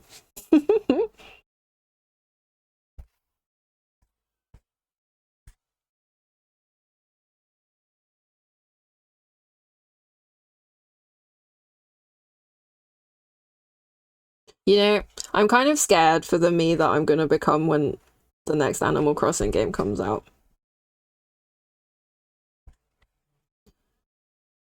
Because that game is just like, it's my drug.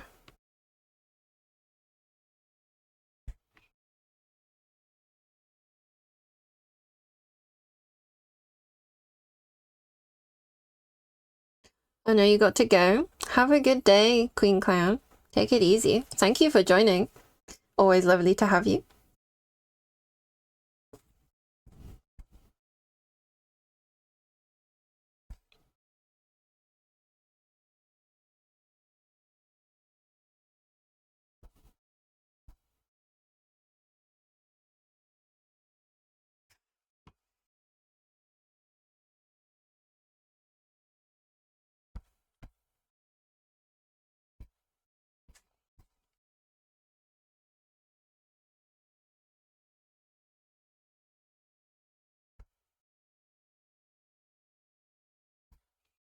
Alright.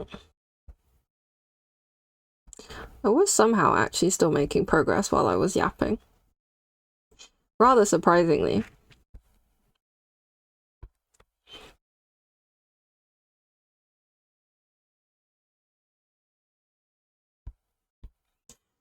Gonna check if you have to do the dishes. Enjoy. Or not. I don't know how much you enjoy doing dishes. I already enjoyed my time until that area. Then learning there's a super flashy lightning boss was demotivating. Aww. Yeah, that is really rough. I think that the problems I have with games are so common that the features have been there for ages. Like, I get motion sick really easily. But most games have, like, FOV sliders and stuff. And, like, camera speed settings to help with that.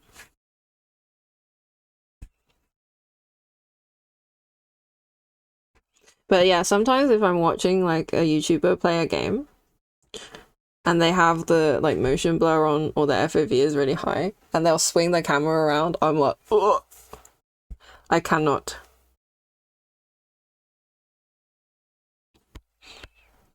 Like, sometimes when I watch people play Elden Ring, if they swing the camera around too much, like when Mike plays, he swings the camera so much. I don't understand. He says he's just looking for stuff.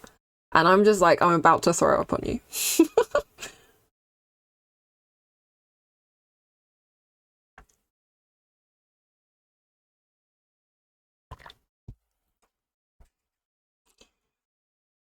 My stomach is weak.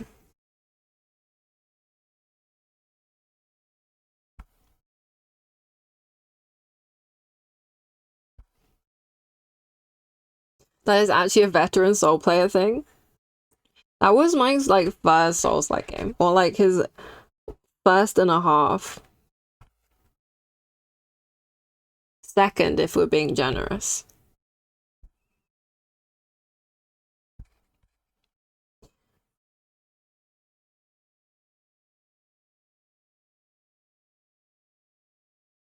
You need to use every single frame of being invulnerable to observe your surroundings. Oh, okay. You mean like when you're speedrunning?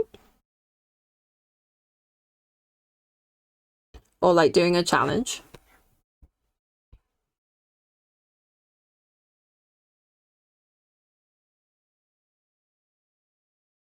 Not just when speedrunning, just when fighting? I'm definitely not a veteran. But even if I was, I could not do that. I'd just throw up.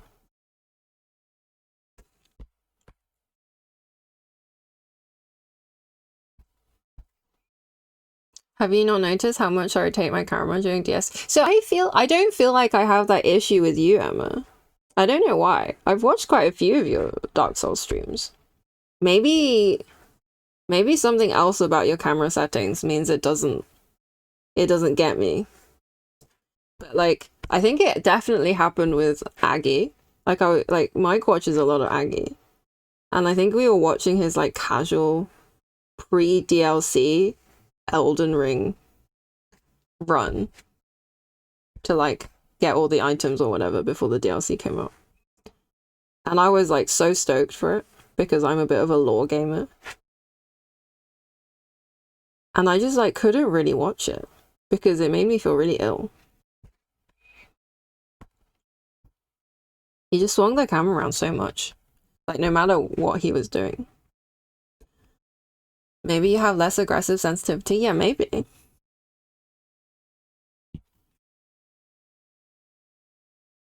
Or maybe it might have been that, I don't know, maybe I didn't sleep well that day and I was just feeling particularly sensitive. I don't know. I wouldn't put it past me, to be honest.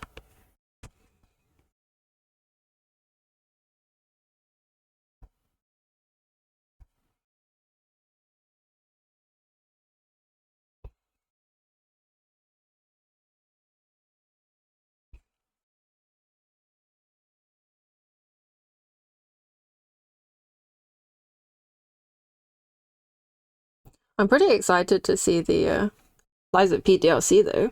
I'm not gonna play it, personally. But I will see people playing it. I need to upgrade my computer. Yeah, Kara, what are you running at the moment? If you're confident, technically, or semi-confident, technically, I would recommend building your own.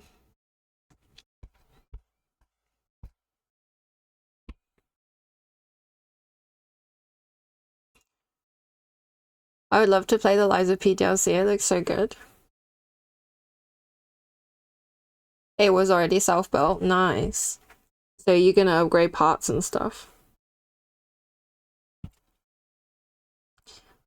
I think when I built mine in January, and that felt like a really good time to build it because I could make use of all of the January sales to help pick better value parts. I'll be nullifying the DLC the moment it comes out. Fresh save file. Interesting. Are you gonna like do the save up to the point of the DLC, like in time for the DLC, or you're just gonna start fresh when the DLC comes out?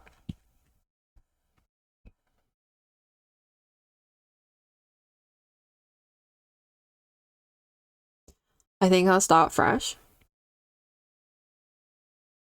Fair enough. No lifing. Oh. I can't read. My bad.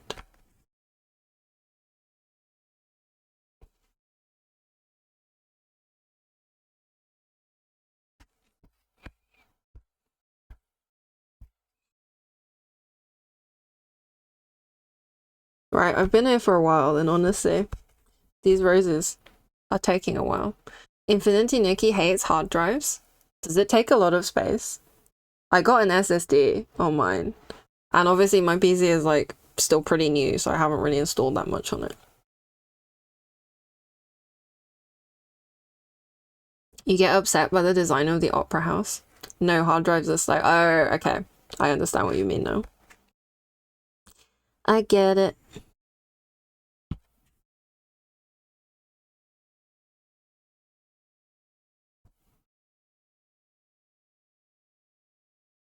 I can't believe it would be such a big difference though, because I feel like most people's PCs will still have hard drives.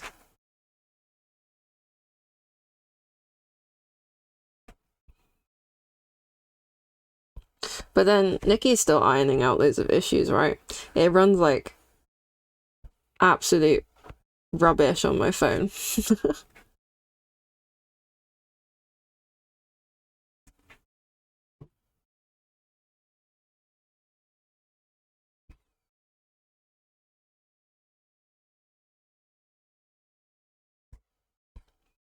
Oh, is Emma gonna start teaching Lies of P skips?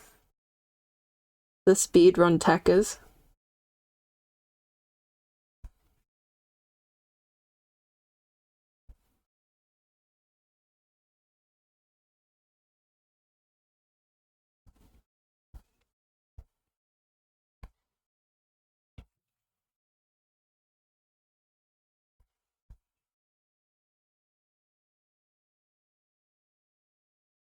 The game lags.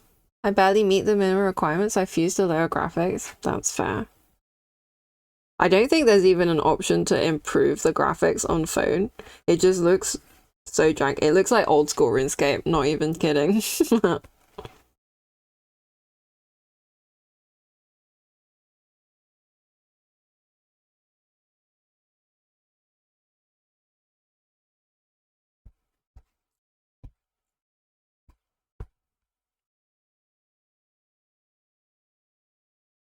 I feel like I've drawn a very funny centipede as the stem.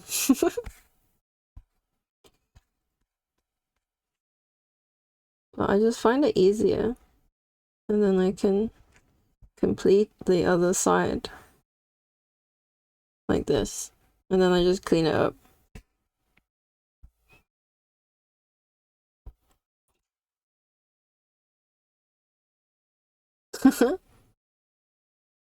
Thank you guys. It's very nice of you to say.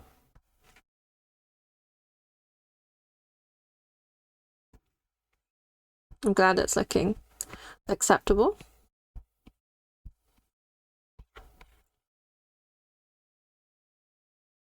I feel like ink pieces always feel so straightforward. Once I've got the sketch done, it just feels like I can kind of just autopilot my way through. When it comes to drawing, it's like duality of my mind, pretty details, and oh god, the shading. Yeah, I think with inks, it's kind of nice because you can separate all of those different parts. I don't know if that makes any sense. Whereas when you do a painting, you kind of have to worry about this, how it will look at the end all the time. And I mean, I'm not worrying about that right now. But so you're saying I'm gonna put you in shading hell, basically. No, it's a good hell. It's like, I deserve it, Emma. I'm gonna be better.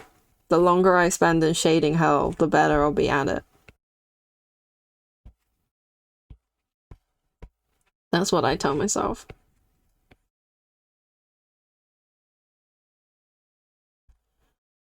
Save my computer from updating right now.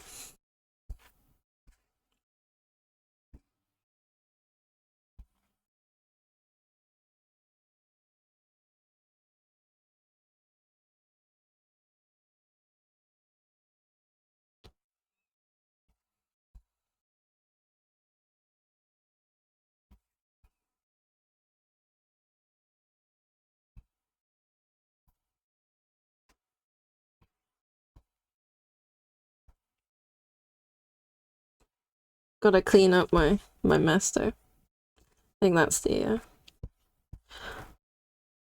I do think it's still quicker to draw it like this and then just clean up the edges.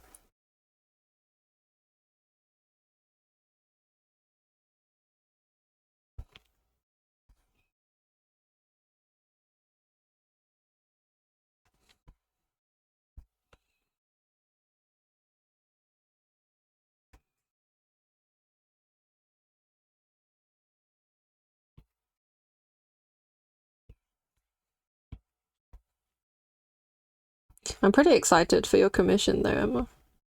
Not gonna lie. I have some ideas. I need to sit down and sketch them out. Hopefully I'll have time to do that tomorrow.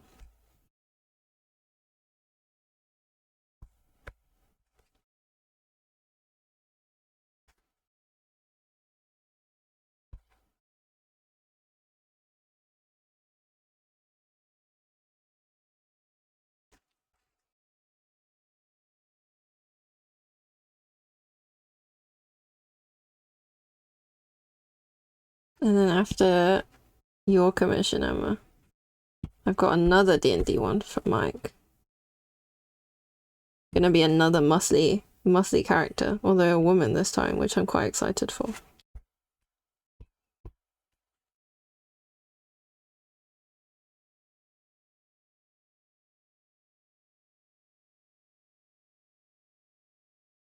Muscle mommy? Exactly. The other day, Mike was like, I'm gonna have to start thinking of non-muscular characters to commission you with, because I'm never gonna beat the allegations at this rate. And I was just like, it's too late, Mike. It's too late. We've made up our minds about you.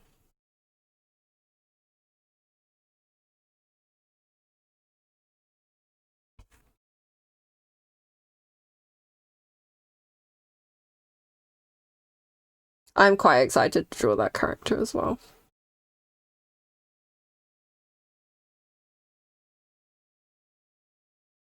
She's gonna be like a really buff orc or half orc. I'm actually not sure.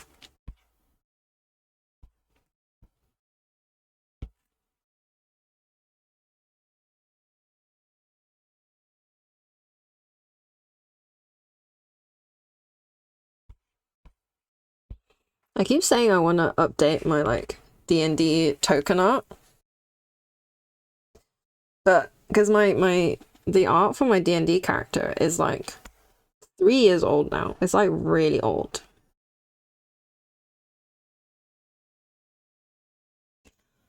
Can't wait to see the sketches for your comm. Yay! Hopefully that will be soon. I need to get a move on really because I'm making good progress on this one. And if I want to do my sketch off stream, I'm gonna have to skedaddle. Alright. I'm gonna take a pee break and grab my smoothie and put my Apple Pencil on to charge. Right. I shall be back shortly.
I'm back.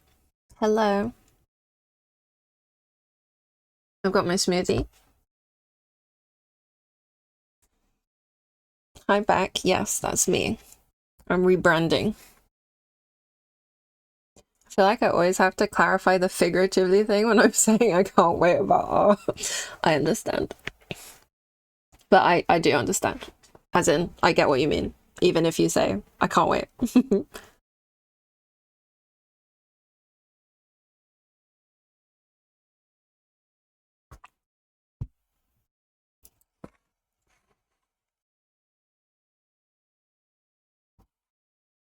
Like, I'm excited, but I want you to take your time and not rush. I understand, Emma.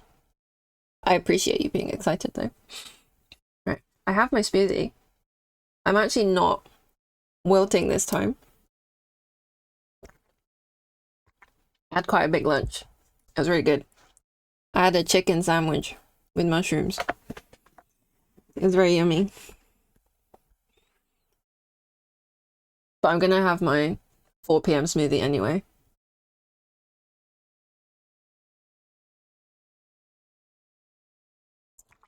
You're gonna prepare dinner? Have fun. Enjoy your luck.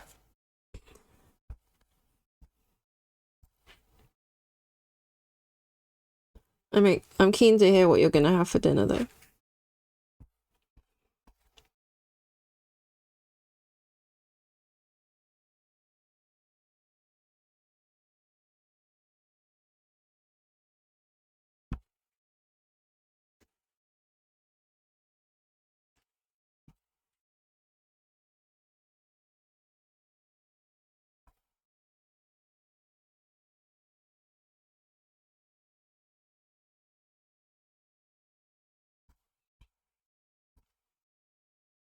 We've had a lot of Mothica today on the playlist, I feel like.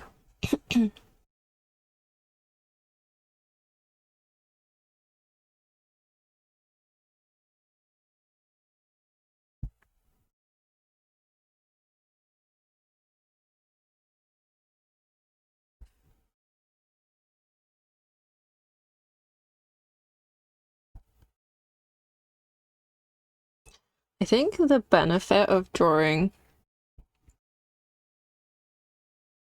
the wireframe details in now is that I probably won't have to do too much to these when I swap brushes. I just made my coffee. Nice.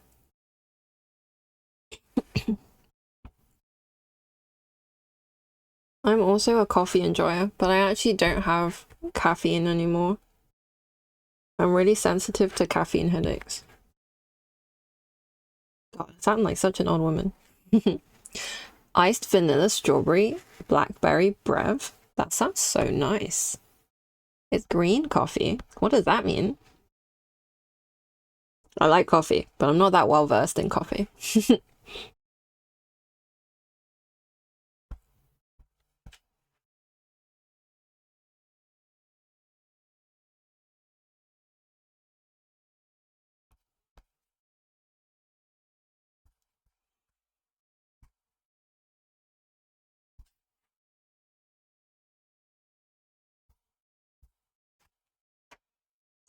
Typically, the coffee beans are basically burnt. That's why it's bitter. Oh.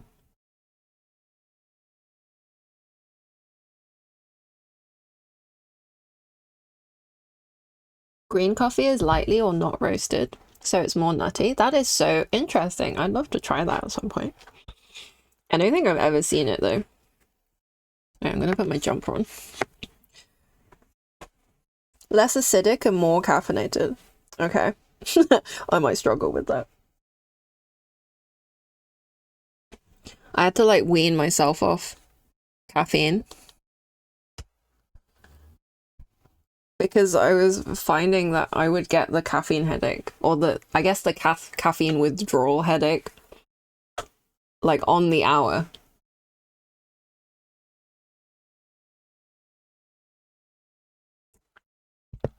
So I managed to cut down to like 1 caffeinated cup of tea a day.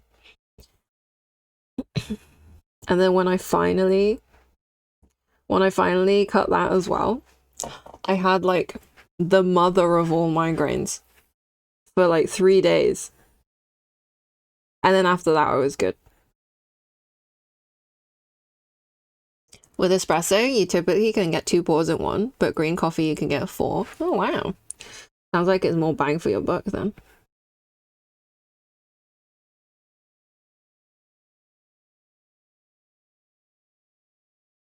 I sometimes still get tired at noon.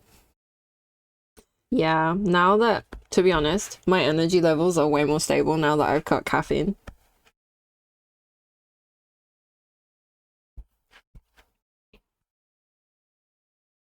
But there's like there's nice decaf options for like all the drinks I like.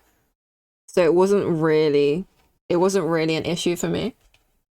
And I don't have to have decaf everything. Like I still, if I'm out, like I'll have a caffeinated thing.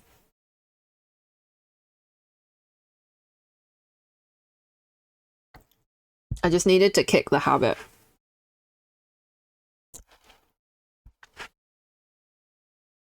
For like 10 years of my life, it started when I was in secondary school. I would skip breakfast. I'm gonna skip this song as well because it's not gonna play. There you go. I would skip breakfast and just have coffee instead for like a decade. And now I actually eat breakfast and I don't just replace it with caffeine. I feel like a much more balanced individual. Your energy has always been weird like that, even before drinking coffee. Noon was just the mind's, hey, go lay down right now because you're tired. That's so valid though.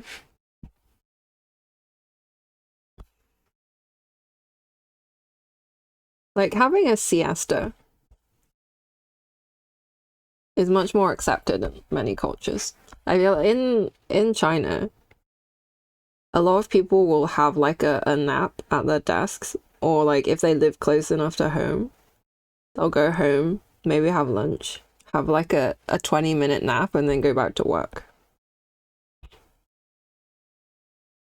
I would see my uncle doing that when I was in China during summer holidays. I was like, this guy's got his routine sorted.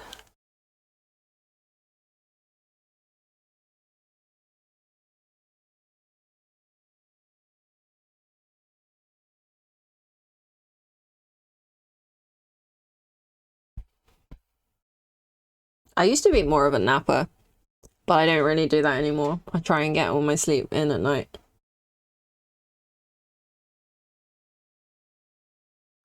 Emma, you're going gambling again? What are you gambling for? Ah, artifacts. I see. Attack Goblet on set for Raiden. Very good. Good luck. Good luck, Emma. My school therapist told me that I needed to eat breakfast because I lost way too much weight. I would always border on underweight beforehand, so I had to eat breakfast in the morning. Luckily, the school had free breakfasts and lunches. Ooh, that is nice.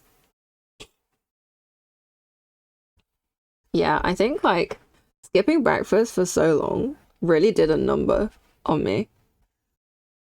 Now that I have like a regular breakfast,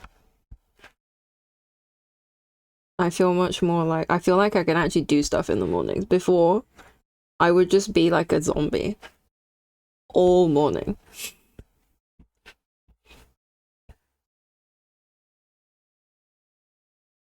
The lunch lady was also goated at the time. Hell yeah, we love a goated lunch lady. We had some really nice lunch ladies at our school. You rolled one in all. What does that mean, Emma? You rolled one in all. Oh wait, no, I do understand what that means. Well, I don't know if that's bad or good. I guess it depends if your rolls were big. If you got a big crit rolls, then it's not too bad. One complaint about bad milk. Then we got jugs of whole milk and she homemade as much as she could. That is so sweet. She sounds very dedicated to her job. You know, I do remember though, although the lunch ladies were really nice, we'd have like events in the school canteen, right? And I remember the event they did for Chinese New Year, and they called it Chinese New Year. And they were onion bhajis, like Indian food for Chinese New Year, and samosas. And I was like, I know there's no one Indian in this school right now, but there is someone Chinese, me. And I was not impressed.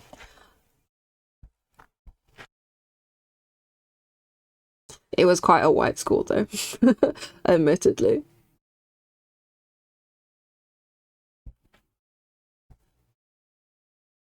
Yeah, at the time I wasn't impressed. But then later on I was like, to be fair, I don't actually know if they celebrate Lunar New Year in Southeast Asia, like India, or South Asia more specifically, rather than Southeast.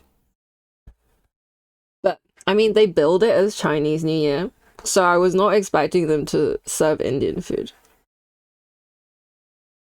I don't know, maybe I'm being too judgmental. Maybe, maybe I am.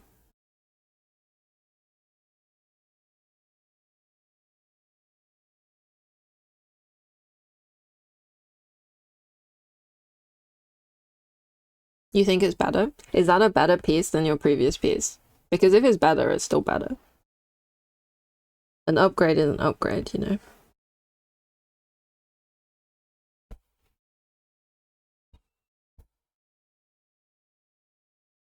My school was very small. Preschool to high school senior year, there was only 67 students. Wow, that is small. That is a very small school. I think mine was like a fairly average size school. It was a state grammar school, which means it was non-fee paying, but you had to take an exam to get in. And it was single sex, it was all girls. Which I'm kind of like glad and not glad for, because I think I was shielded from a lot of the like craziness that teenagers go through if they have to, when they're like constantly considering how they look. But also, my school was a little bit like weird in that sense. Because they tell us things like you can't have skirts that are too short, otherwise you might distract the teachers. And at the time, I didn't understand. I didn't know any better. But now I'm like, you can't just say that to kids. That's not okay. You can't just insinuate that the teachers are perverts, you know? There are also some real scandals where, like, it turned out that one of the teachers was in fact sleeping with a student a couple of years ahead of me. And oh boy, that was a real thing.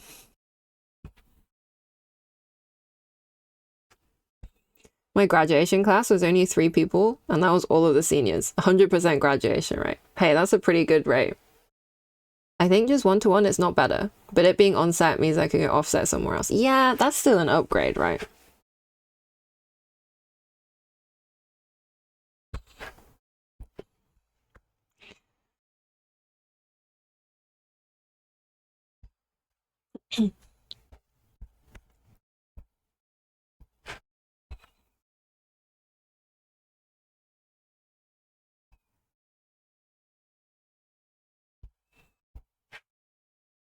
But yeah, let's not air out all of my school's dirty laundry on the internet.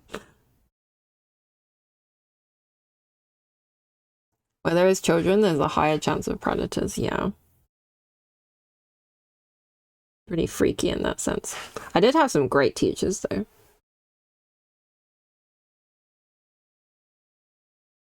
It was a very academically focused school.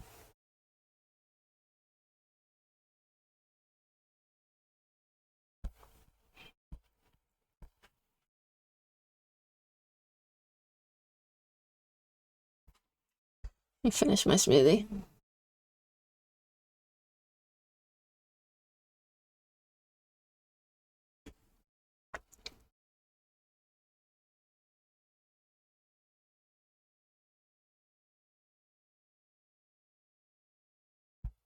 I was lucky to come into my schools after the scandals like that. When they fix things.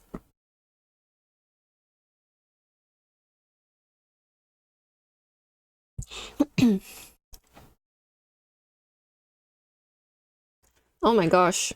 Emma, you are airing your school's dirty laundry.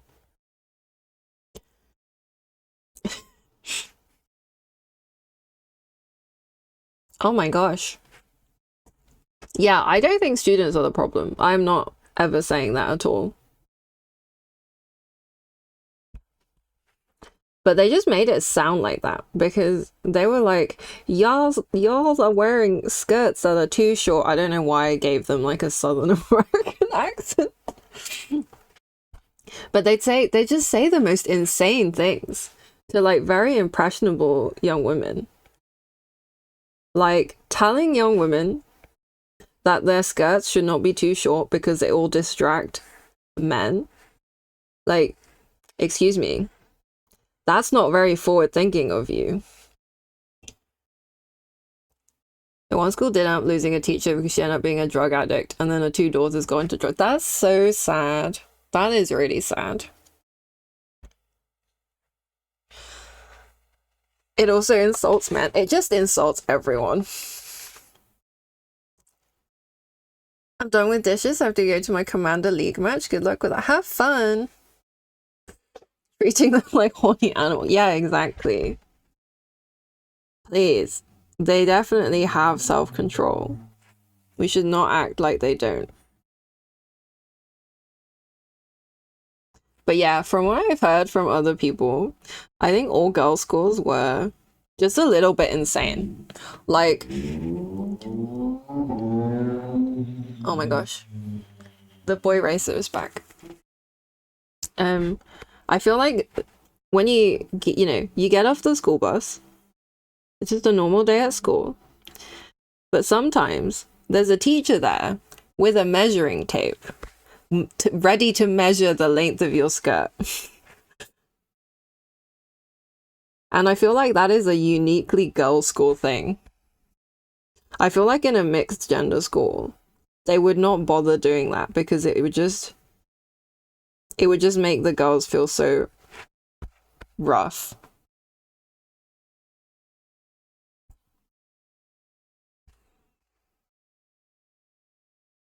I know. I have mixed feelings about my school because like I think I ultimately had a good education from there. I met my best friend at that school. And some of the teachers were excellent. But some of the other things were really not excellent. I still haven't really figured out if I'm glad to have gone to an all-girls school. Or if I would have felt better if I'd, like, about my education if I went to a mixed school. I don't know. That's probably something I'll never know because I can't go back and redo it. I think we as a society need to learn better to understand there's not always the group that is the issue, but just the single individual that stands out. Only one person got dress coded. She wore a tight dress and if she bent over it showed her underwear. And she only got dress coded because one of the other girl students reported it. Like, I can understand wanting to turn up in an absolutely slay outfit at school. But I also think this is why uniforms are a little bit better. Like, yeah, there's less, you can't really express your individuality as well. But it is just way easier to just throw on a uniform and go to school. Public schools in Spain don't have uniforms, so I've never worn one. Thank God. Are you anti-uniform, Sky? Because I think I'm actually pro-uniform. Having worn a uniform for, like, the entirety of my pre-university education, I think uniforms are actually more beneficial overall. Very anti-uniforms. Do you want to share your thoughts on why? You don't have to, particularly as I know you said you were gonna go. Also, we share a school with children like kindergartners. Oh, yeah. Gosh.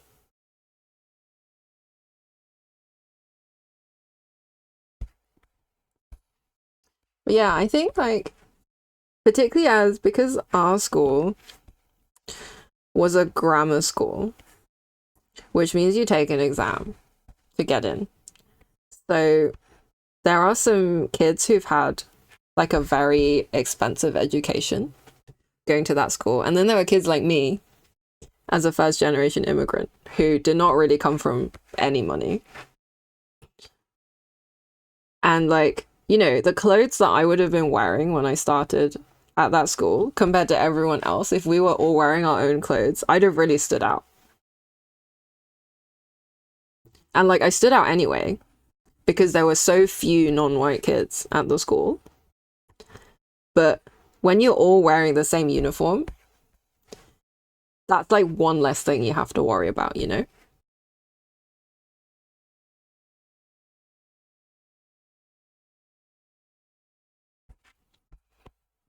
So for me personally, yeah, I think uniforms are better.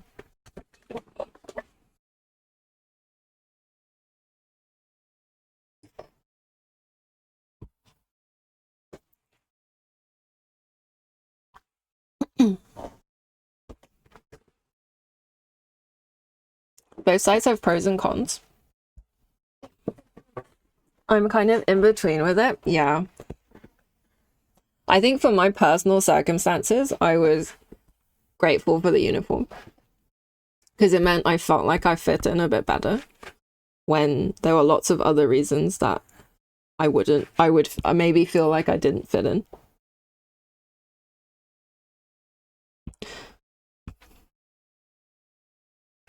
Also, we had a blazer as part of our uniform. And I'm not saying I'm a huge fan of blazers, but I am a huge fan of pockets. And like, there were so many pockets in that jacket. It was so useful. And when I would wear like my own clothes, I was just like, why are there never ever any pockets anywhere? Why are these jean pockets fake? Why are these cardigan pockets real but distort the entire cardigan if you put anything in the pocket? If a school has a uniform, it's not a big deal. If they don't, that's fine as well. I think in Britain, pretty much all schools have uniform. So we're quite used to it.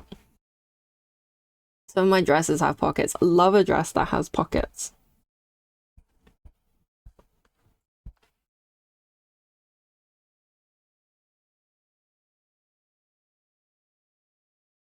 I kind of hate like less functional pockets. You know, when you wear a pair of jeans and it has pockets, but the pockets just aren't deep. They're like 1 inch deep. You can't even fit your whole bunch of keys in there. Whereas like men's jeans always have really deep pockets. You can fit your phone and your wallet in one pocket. Like, what? I'm pretty sure the guy that makes them just likes how women get when a dress has pockets and just makes all the dresses like that.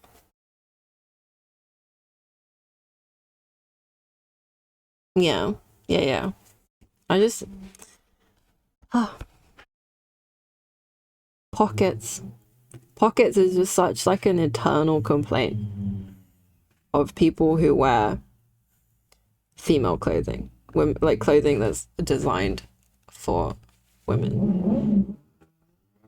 Oh my days. There's a lot of boy races today. I feel like as the weather gets warmer, there's more of them. I don't really understand that logic. My boyfriend can fit his water bottles in his pockets. Man, I'm so envious. I have a wool cloak that has internal pockets that fits my phone. Very nice. I'm like a shoulder bag. I'm a shoulder bag person now. I don't even bother using pockets. I just have a bag that I keep my stuff in and I take that everywhere.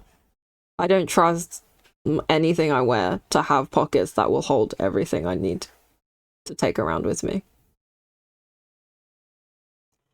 That's the main thing you miss after transitioning.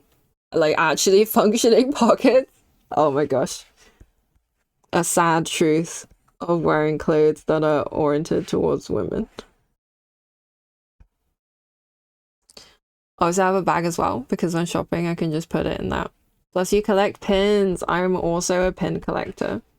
But I lost a pin once. I had it on my lanyard for my, like, work key card.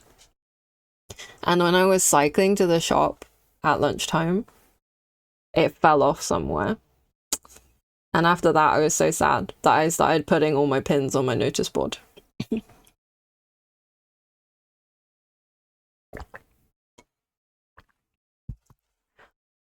Can't go anywhere without my purse. Yeah. Emma's become a purse girly. I respect that. I think that's why that Uniqlo bag went so viral. I got one as well in the brown corduroy. Just because it's like, it looks like a small bag, but it fits loads more stuff than it looks like it would fit. You can fit in the jeans you're wearing right now. Your Kindle, phone, wallet, keys, 2 pens and a fan. Jesus, that's a lot. In one pocket? And a Swiss knife? Good lord. I had an 11-year-old raid my bedroom while I was away and she stole my Stardew Valley bag that had all my pins. Oh my gosh. That, I'm so sorry. That is devastating. What the heck? Can you get them back? Just because they're kids doesn't mean they should be nicking your stuff. I mean, that's like the time when you should be stopping them. Well, not you personally, but you know, the people responsible for the kid.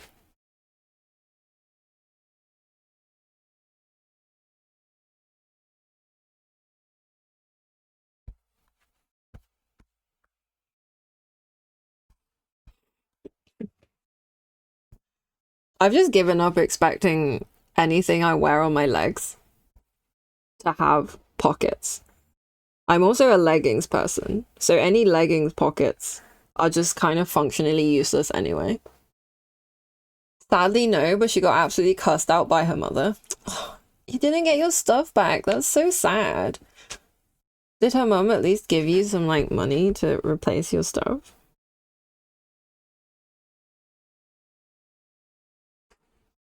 I would absolutely crash out if that happened to me.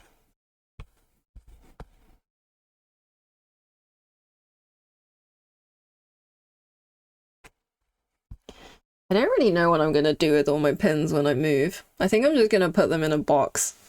And then if I decide to stay in Japan, I'll get someone to bring them over. But I guess they'll just go into storage. I mean, I'll definitely buy more while I'm there. Kind of unavoidable. There's so many cute things to buy in the shops in Japan.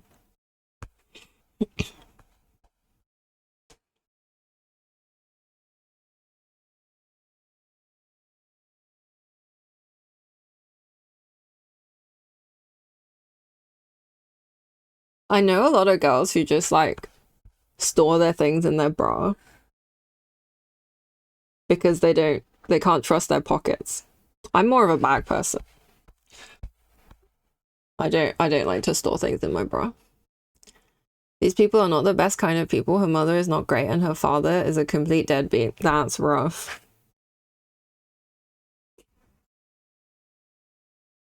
I'm sorry about your pins though.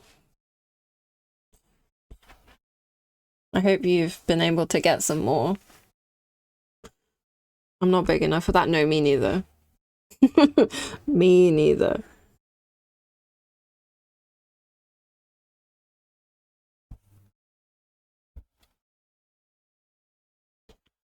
About the uniforms, they're okay if their sole intent is to avoid discrimination based on clothes. But here, their main purpose is to raise individuality and self-expression. Also, they are gendered, which is something I dislike too. So I feel like for most, obviously I went to an all-girls school, but we were allowed to wear skirts and trousers, as in whichever one we wanted to wear. There was no rule about that. I do think uniforms, because they're the same, it's unavoidable that they'll erase individuality.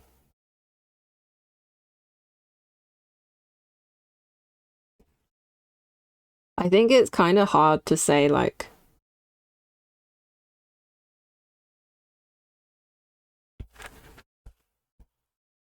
that their main purpose is to erase individuality.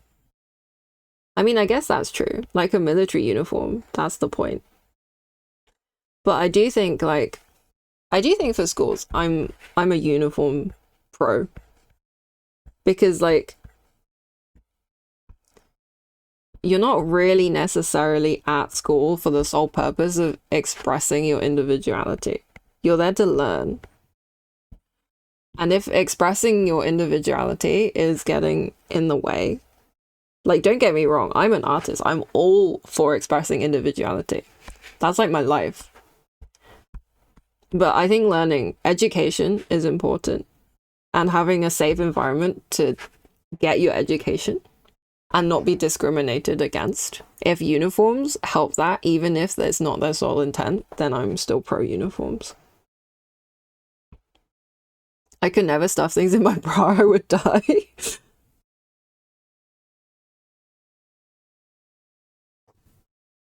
I know I hated dresses because one of my now ex-Mormon friends forced all friends church forced all women to wear dresses. Oh my days. What?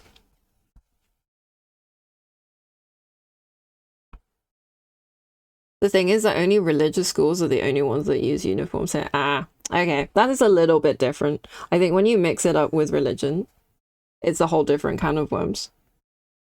Because obviously, like, clergy will wear uniforms, right?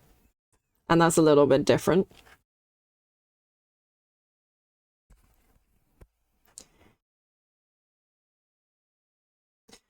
The uniforms in China, I find really, really fun. They're like pretty much all tracksuits.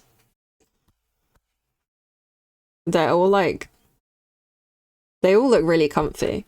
I said to my cousin, who is like still in high school, I was like, wow, your uniforms look so comfy. And she was like, in a disdainful tone. That's one way of putting it. She hates her uniforms. She thinks they don't look very nice. I thought they looked cute. But then, you know, I'm like well past school age. It's been a long time since I had to wear a school uniform. I can understand the feeling of wanting to wear something a bit cuter. For a long time, I hated dresses until I got with my boyfriend. Now I don't mind. Yeah, I don't mind dresses.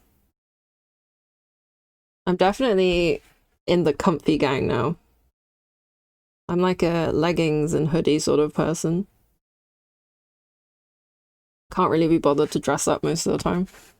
I just want to be comfy.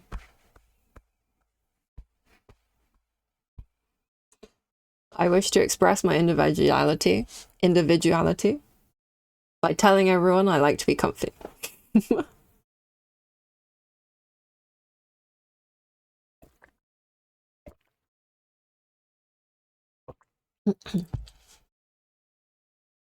Match time. Good luck with that. Thank you. Good luck with your match.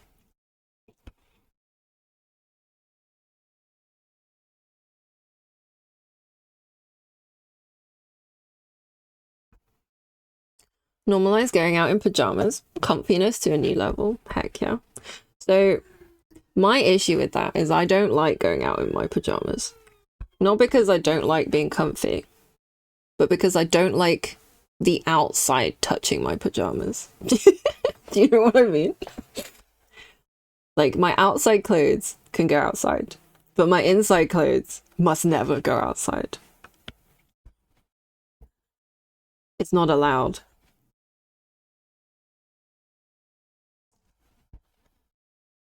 Yeah, so I still have like pajama-like clothes, but those are the ones I wear for going outside.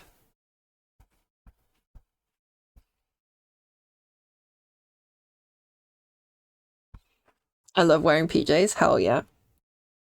PJ gang. Other than that, I think I can switch between alt and cottagecore. I love cottagecore fashion. I love how it looks. I just don't wear it. I'm always kind of terrified of wearing white Because I'm always like, I'm gonna drop food on it and then I'll ruin it and then I'll be sad forever.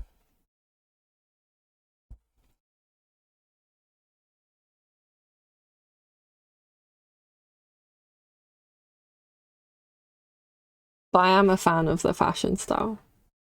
I'm sure it looks wonderful on you. I'm just not confident about my stain removal skills.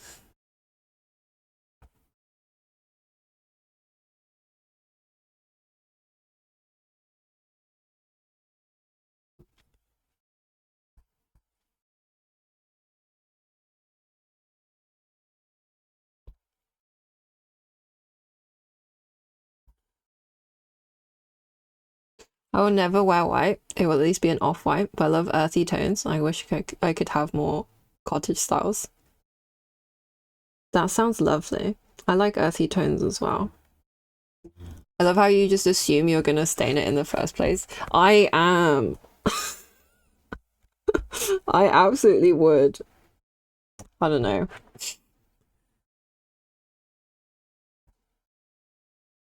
I just feel like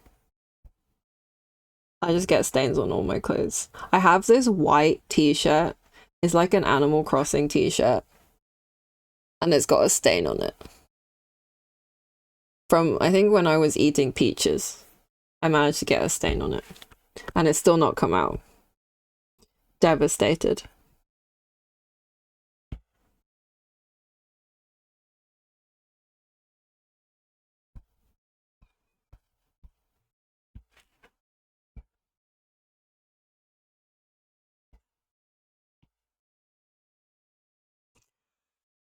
Loose crop top, sweatpants, and a Halloween costume made me realize I love the way chains look on a belt.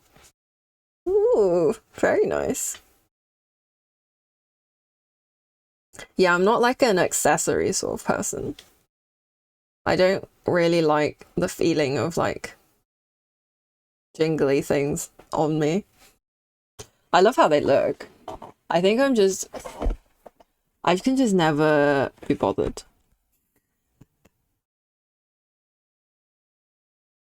I'm like truly in the laziest end of the scale when it comes to dressing myself. It's so funny because when I play Infinity Nikki, I like dress her up. Even if I'm dressing her in a casual outfit, she still always has like all these hair accessories and stuff. And when it's just me IRL, I'm just like, nah, not for me. I like the sound of jingly, that's so fair.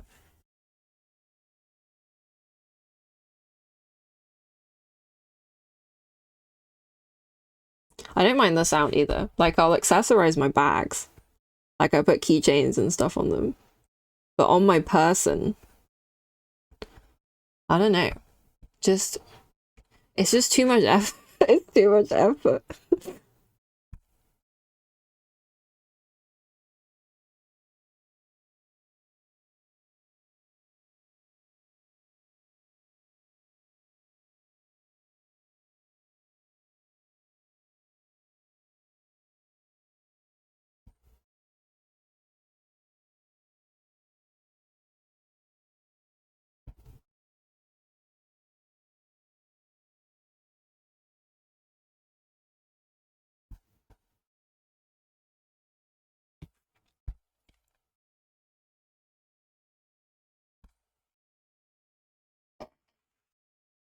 Right, we're getting there with the roses.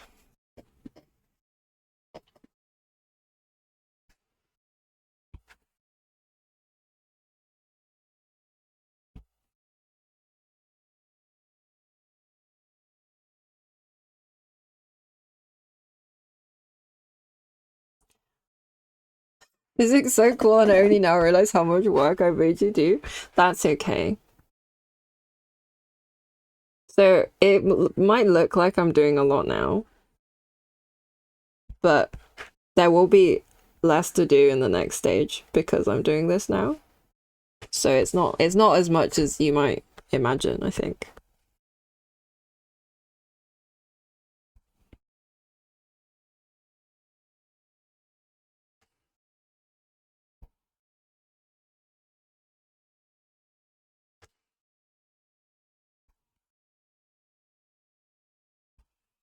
Worth it though. I'm glad you think it's worth it. It's worth it for me as well. So don't worry. I think making something look good is always worth the effort. You know, there's never really any wasted effort in art. As much as I love to complain about wasting my time when I draw something and I don't think it looks nice. You either make a mistake and you learn, or it pays off and it looks good. I posted some older outfits I have for my more casual Nikki. I'm going to take a quick peek at those.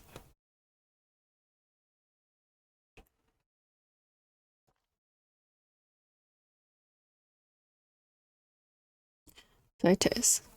Aww. I love a casual Nikki. Oh my god, I love that I love that Fey Wish sprites photobomb you. It makes me so happy. That's such a nice feature that they added.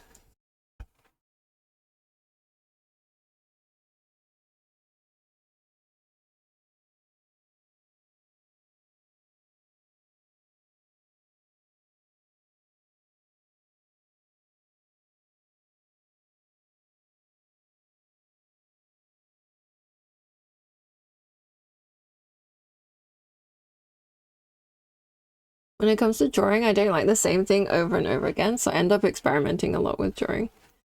That's good though. I think that's good. And head out for voice training, be back later. Have a good time at your voice training, Emma. See you later. Thank you so much for hanging out. It was a pleasure to have you as always.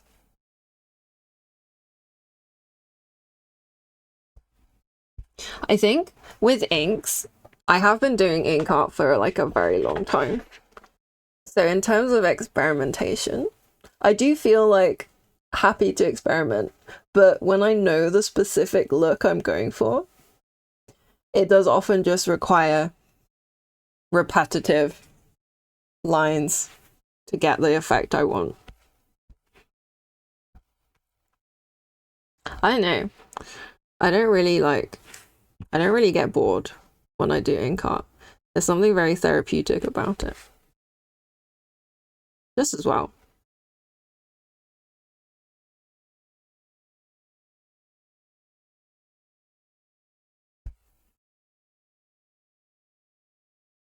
Oh wow, we're nearly at 3 hours. I don't feel like I made as much progress as I thought I was making. Time does fly. I think it's because I'm yapping.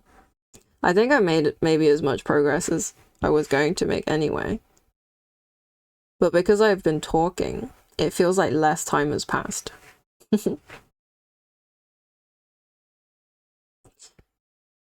It's always fun though. I actually really enjoy streaming. I didn't anticipate that I would like it so much, but I find it really fun. And I love being productive. I love the feeling of being like, oh, I did so much work today.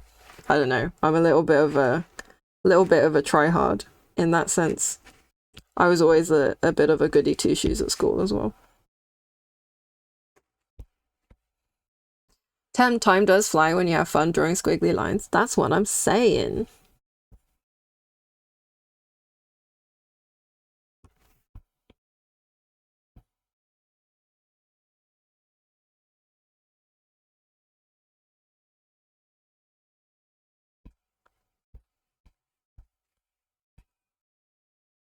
I don't know what it is with my mind, but it's like I enjoy doing the details, but repetitive stuff makes me feel dread until I actually do it.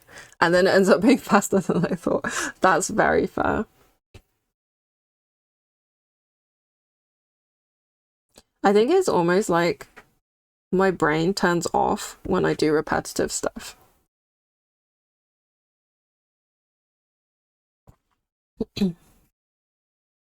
Like, I know what's going on. I don't really think about it too hard. I just like, I guess my brain just wanders off and does something else.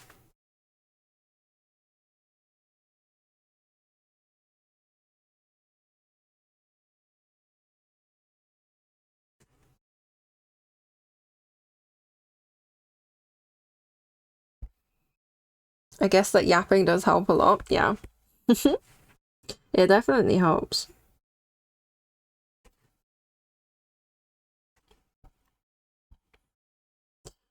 So sadly, well, sadly and not sadly.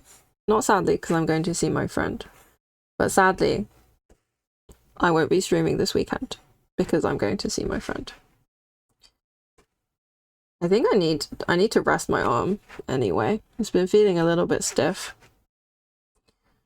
I wanted to see how well I did streaming 3 days in a row. I think it's been okay. But I think I'd probably prefer to do 2 days and then have like a day's rest.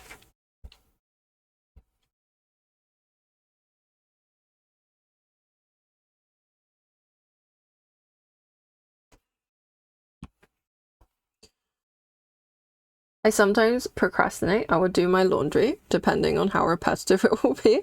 As in, you procrastinate over your art.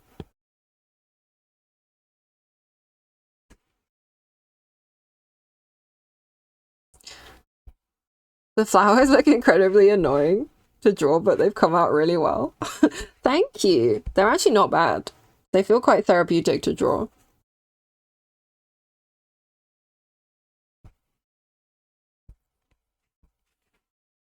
But I'm having a good time hanging out. So it's a win-win, really.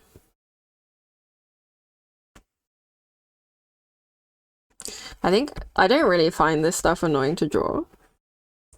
Because, well, I don't know if there's a because. I think if I did, I wouldn't have picked this career. It's just, I still find it fun, so. I think the satisfaction of seeing a good effect that I like at the end makes it all worth it, even if it's repetitive, you know? There are definitely pictures I've done where I've been like, ugh, this is so repetitive. I can't wait till it's done. I'm struggling to actually remember, like, any drawing where I felt like that recently. I don't know. Maybe because once I see the finished product, I'm so happy that it kind of like erases all my memories of being like, oh my god, when is it going to be done? I don't know.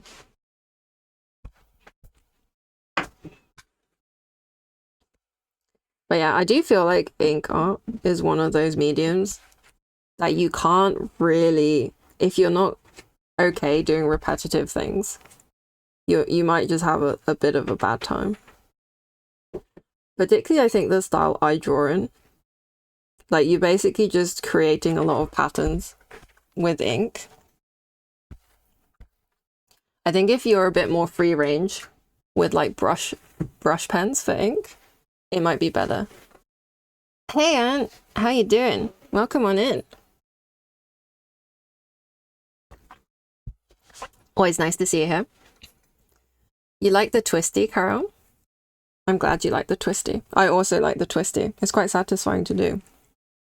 It's a weird mix for me. I dread it, but I'm also relaxed by it. Before I got a drawing tablet, I used a mouse. I drew a character full of scales. Oh my gosh. Okay, scales. Yeah, I understand. I've done a drawing where I just did loads of scales. And I was feeling it. In the office today, so be very lurky. Fair enough. I hope you're having a good day at work. Thank you for joining even though you're in the office. I hope it's not been too busy for you. Okay, do I want these twisting the other way? I don't think I do. We'll see how this looks. I do still have that drawing, I think. I keep all my drawings. Yeah. Wait, I'll show you the one I was talking about. This one. This one. Oh, I hope this is okay on Twitch. I think it's fine. I'm not sharing anything. These scales These scales absolutely ruined me. It took so long and it was so repetitive. And you can kind of tell that it's not as neat as I would normally draw. I normally draw like very, I don't know, like this is not up to the standard that I think I would normally be happy with in terms of neatness. It looks really good though, thank you. Commission an ink drawing full of scales. To be fair, since I've drawn these scales, I have kind of figured out how to do it. So it's not too bad. Thank you for saying it looks good though.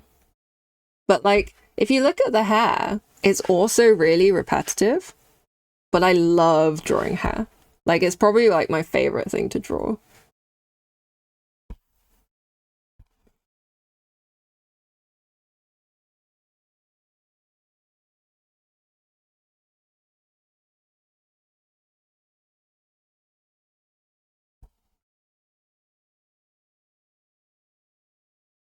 But yeah, I do like the, I don't know, I guess you get used to it.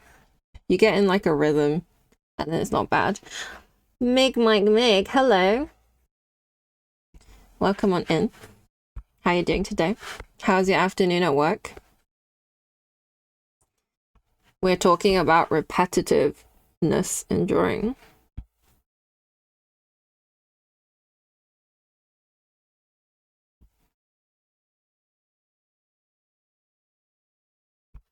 I think I have way more patience doing repetitive things in ink drawings than in paintings.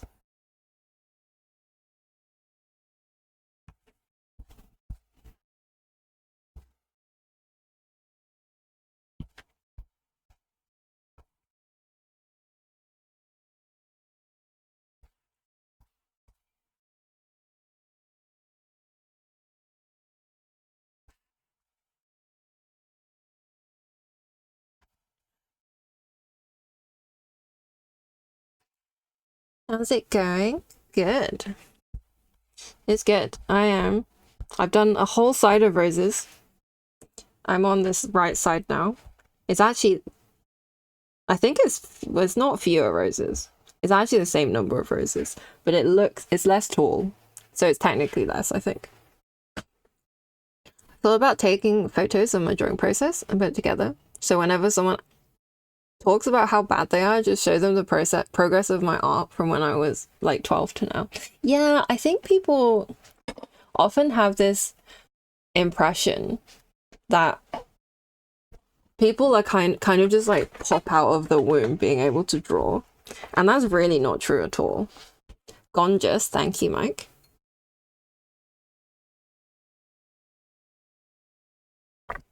Like, drawing is a skill like any other. No one expects people to be able to play the violin as soon as they pick it up.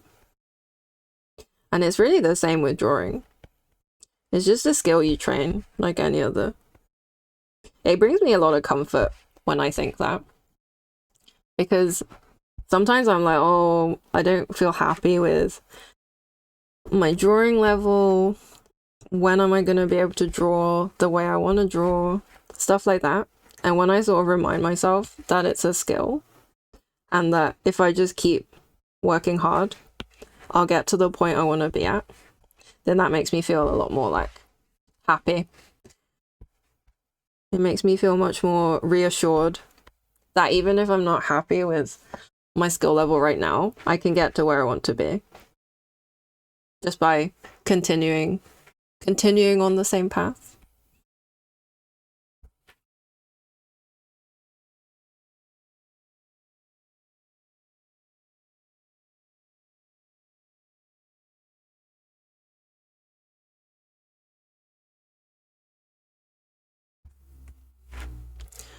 I posted my old drawing that killed my hand. Oh no. Oh, is this the one with the scales? Oh my gosh. Wow. No wonder. That's a lot of scales. Done with a keyboard and mouse. Oh my days. Oh my days. Oh my days. That's insane.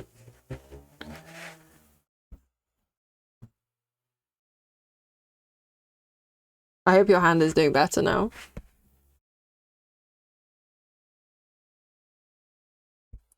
I think like I don't know how you feel about brushes, Carol, but like I won't use a scale brush to do scales. I have to draw the scales myself. Like I'll try the brush, but so often I'm just not pleased with how the effect looks. This drawing made me get a drawing tablet. Fair. The scale brushes tend to not work right for me. Yeah, no, I'm like that too. I just like... I don't like it looking too even. It needs to look just not quite even.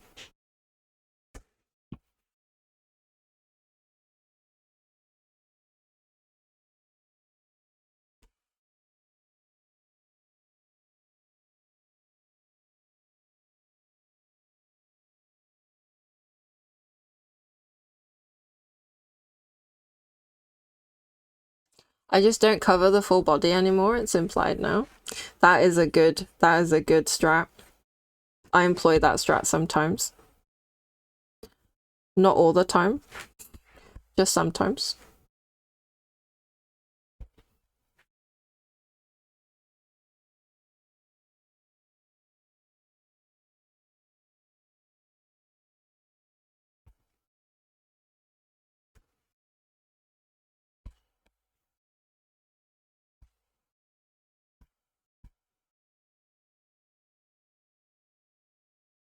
I remember getting a tablet and like trying to learn on GIMP when I first started digital art. Those were the days.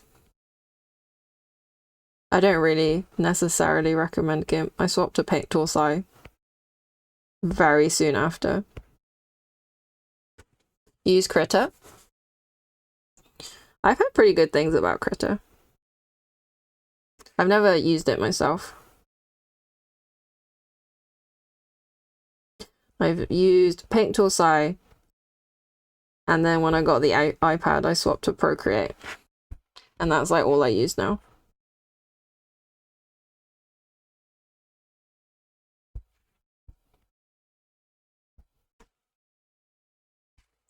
It's a nice program and it's open source. Yeah. Everyone I've heard who uses it is always like, Critter's great.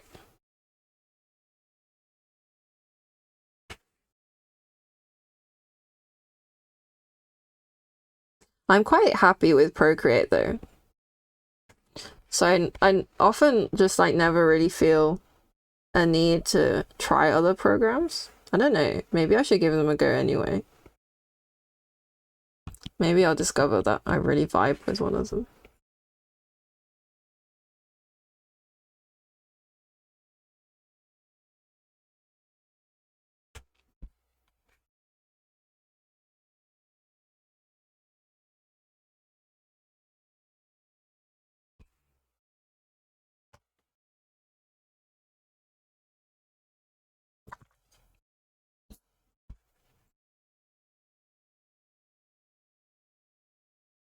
Gonna have a quick stretch.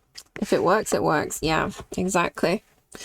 I'm a big fan of Procreate actually. And it's so cheap. It's only £10. Oh, excuse me. I'm so yawny. I definitely stayed up too late. I've been using Critter since high school. I was off and on with it because at that time the blur tool didn't work. That's rough.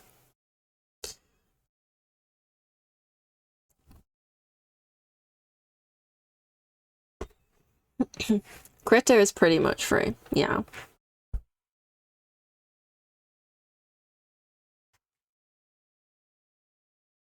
I don't like that it's perfectly joined up to the end. People are gonna think I'm an AI. Oh, kind of unavoidable if I want a stripe there. I think that's fine. You did pay for it twice because you wanted to. Support the devs. Not a bad thing.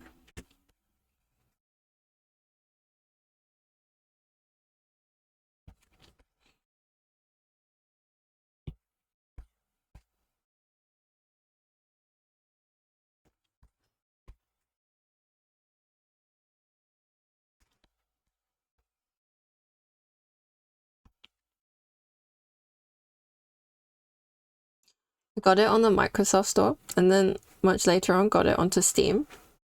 So you got it there as well. Oh, it's on Steam. Wow. Does that mean you could theoretically draw on a Steam Deck?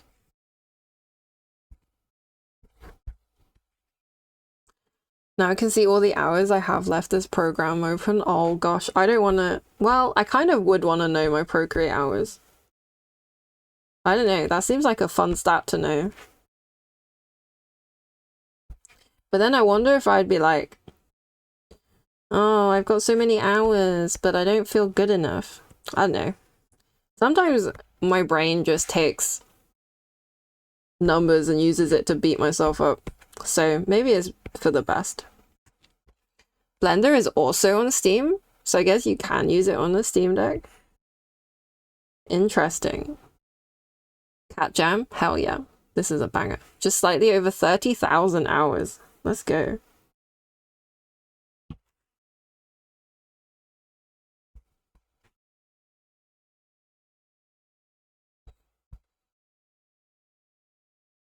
That's a fun way to track your drawing progress, though.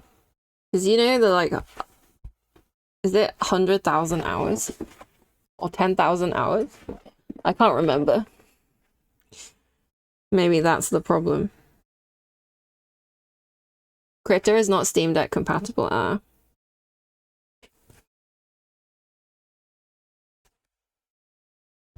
That's fair enough. Can't win them all.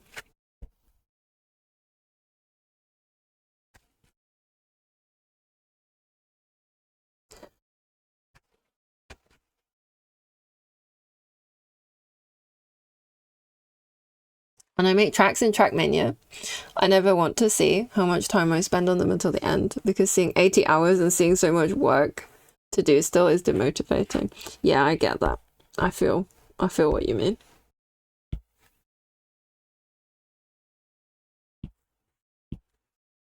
I never close the program when I have a drawing. I see.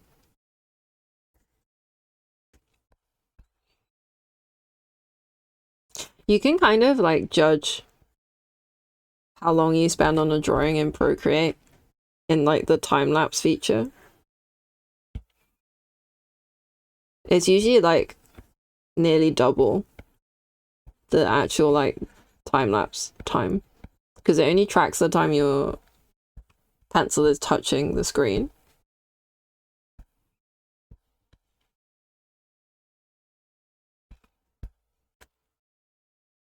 So you can kind of judge from that, like how long you've spent on the whole drawing.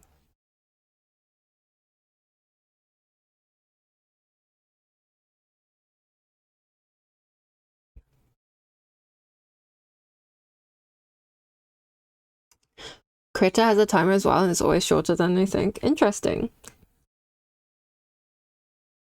Does it like cut out the dead time when you're not drawing? Like if you're just staring at the piece? Do you think you will make the time lapse of this piece public? Share it somewhere? Yeah, I can do. I have been meaning to resurrect my YouTube account, because I had some sketch time lapses on there, but then I totally fell off uploading them.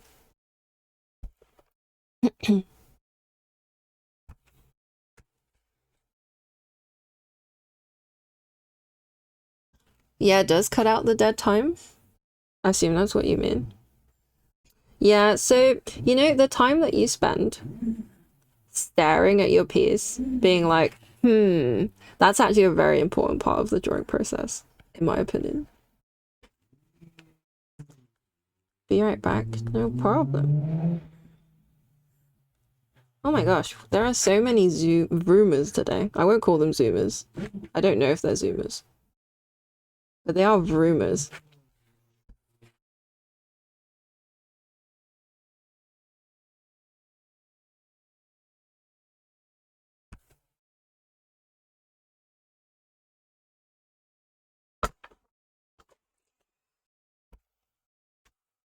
Yeah, I think I'm gonna upload my VODs. I've been downloading my VODs. I might put them on my YouTube.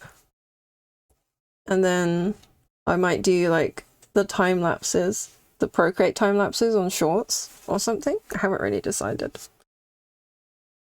So the VODs don't have music because I've cut that out because I'll get DMCA'd if I keep the music. But I think that's fine.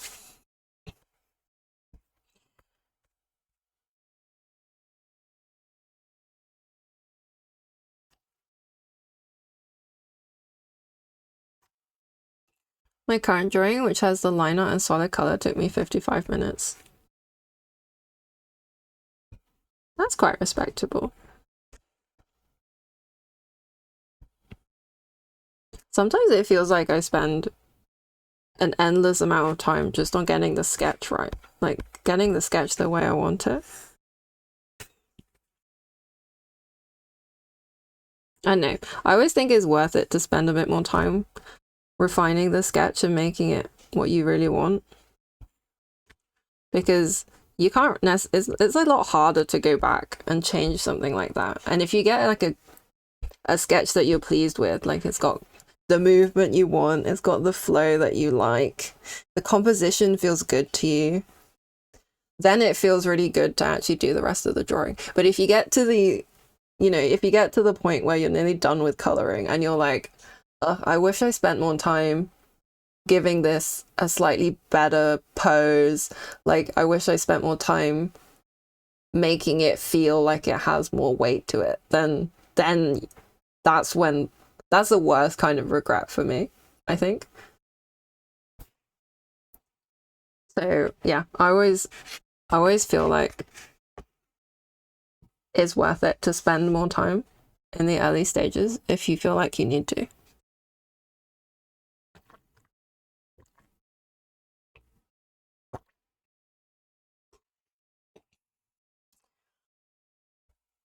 One of my most recent drawings, not my reference one, took me 2 hours. 2 hours and 30 minutes. Then it's not a big drawing. My drawings take me a long time. Like a long, long time. Inks actually take me less time than paintings. Even though I think a lot of people, when they look at them, think they take longer.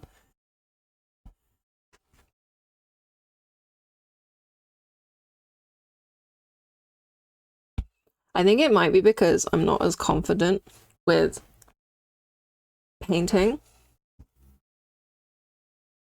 So I spend a lot of time going back over everything to like clean it up and stuff. But with inks, I feel like with inks, I barely spent any time going over stuff because you lay it down and then you don't have to clean it up. It will be there forever. Your drawings are so nice though, so many details. Thank you. That's really nice of you to say. I really appreciate that. I am a bit of a detail gremlin.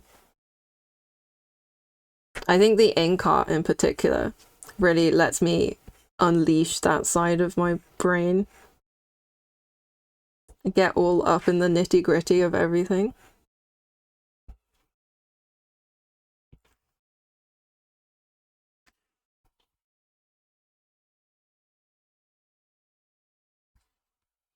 I think I find it harder to put in as many details in my paintings because I feel pressured to give it like a pressure from myself, not from anyone else, just to be clear. I feel pressured to like give it a painterly feel because that's what I really want to achieve. I really want like a nice painterly style. So then I think I don't really end up focusing as much on the details because I want to get like a nice vibe down. I want the texture of the brush strokes to still be there. Because that's the sort of art I like. I also like really intensely detailed art. like ink art. I know, I like a lot of art because of being an artist, am I right? I don't think you have to be an artist to like a lot of art. But I think most artists like a lot of art.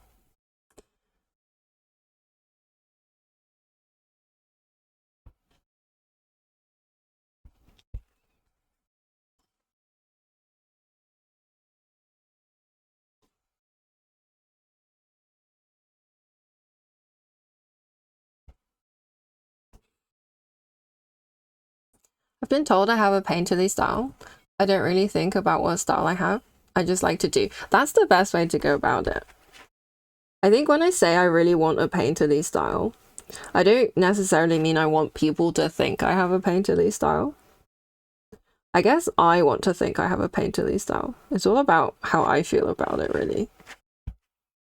Because, like, you know, external compliments are transient, but how you feel about yourself is forever. How you feel about your own work is the most important thing.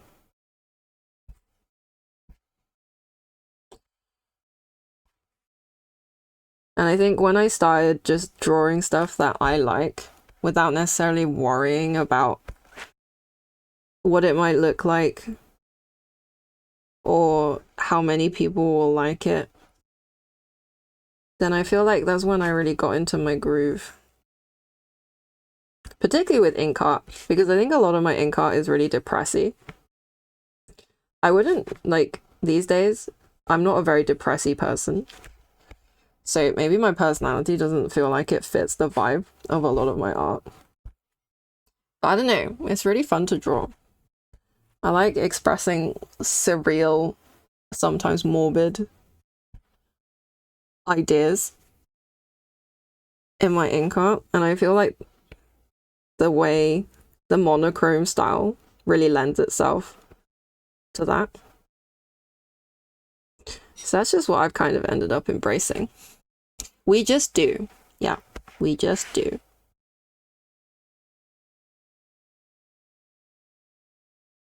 Obviously, though, being an artist, it's hard to run away from. It's hard to, like, it's impossible to say, I don't care about what people see when they see my art, right?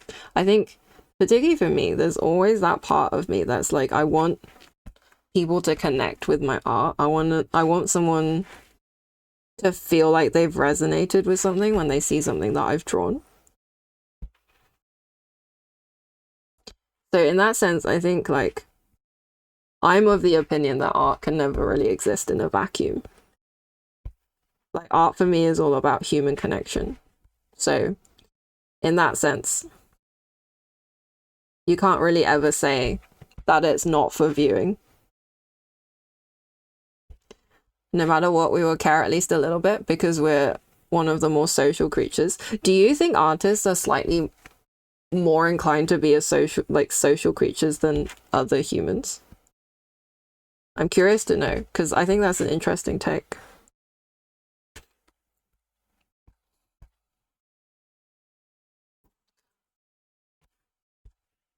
I think it's for me, I know what I want when someone looks at my art. Like, I want them to feel like they've resonated with some idea I've had or some part of my soul, I guess.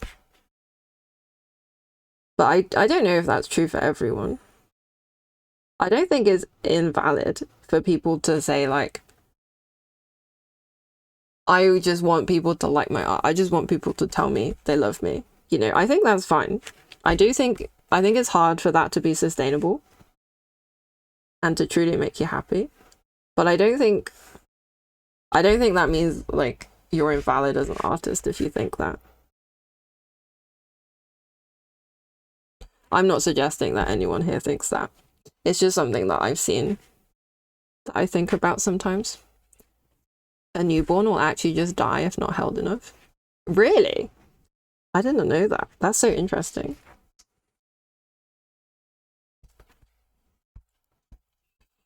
But yeah, humans are social creatures, right? So at the end of the day, it's probably not surprising.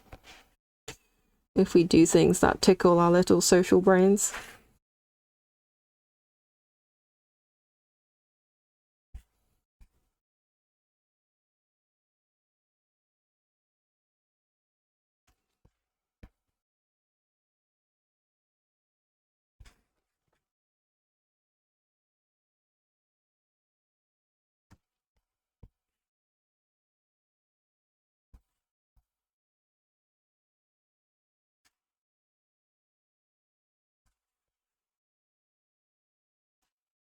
Welcome back, GJ.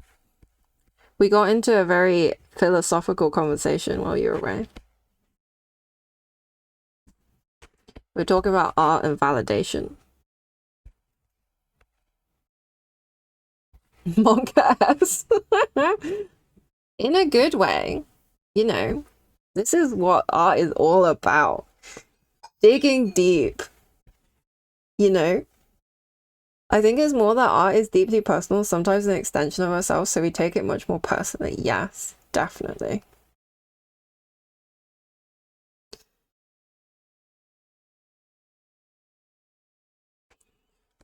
I know, I think like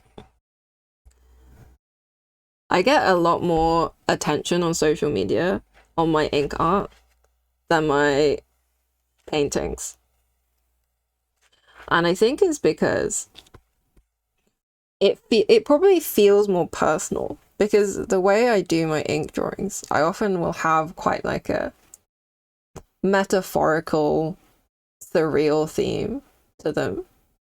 And I think people can interpret that in loads of different ways. And that's what draws people in, I think. Even though I spend way longer on my colored paintings than my ink drawings, the ink drawings are way more popular. From what I can tell, anyway.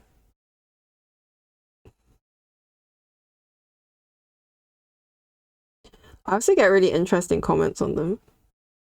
Like, I don't know if you guys remember my my wine glass drawing. I'll just share it here. This one, my wine glass drawing. Someone on Blue Sky was like, this makes me think about how women contort themselves to fit into society. And I was like, that is not even something I thought about when I was drawing it. And it was so fascinating to hear about different interpretations of my art. Pretty, thank you. You recently found out that Blue Sky has a mutual feed that you can add, which is how you found out that I streamed. Thank you for finding out. That is because I've really enjoyed your company here. Sometimes, yeah, when I post about my stream on Blue Sky, I do wonder if anyone even sees it. Because there's a lot more people on Blue Sky these days. That's okay though. I think I've had quite a few people pop in from my Blue Sky. I love both your styles, but the reason I prefer your ink drawings is because they do not depict something, a personal scene, etc., but they're more about an idea or concept, something more abstract and much more open to interpretation and thought. Yeah, that's kind of why I actually, that's what I like about doing ink art as well. I do like both though. Hashtags help a ton. Oh my days. I just forget to use them. I'm so harebrained when it comes to that. I will try and remember to use a hashtag next time. I should just have like a template. I'm gonna do that tomorrow. I'm gonna add that to my list. I've scheduled myself an admin day tomorrow.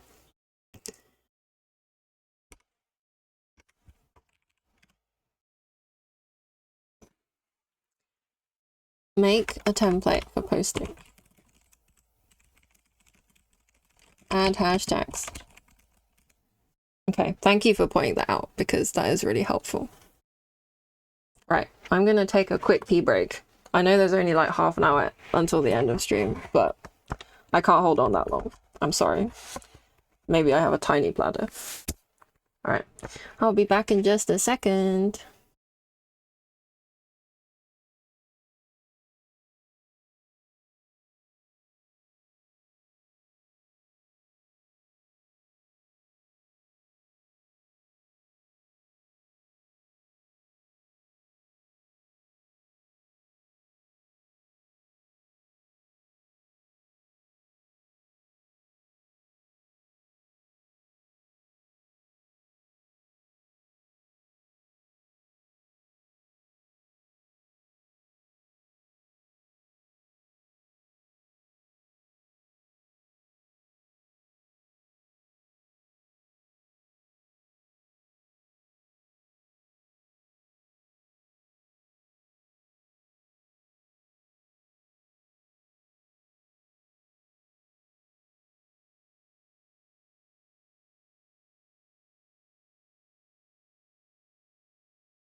I'm back. Oh my gosh, it's my favorite song at the moment. Purple Kate! Thank you for the follow. I don't know if you're actually here. You managed to follow right in the middle of my loo break. Oh. I'm very happy to see you here. I hope you're well today. A friend of mine who is an artist VTuber who hadn't been posting her artwork but kept saying she would. I told her to post her art while on stream because I knew she wouldn't have otherwise. Told her to put hashtags on it and she got the most amount of likes she has ever had. So hashtags help. Yes. I should definitely remember to use them more.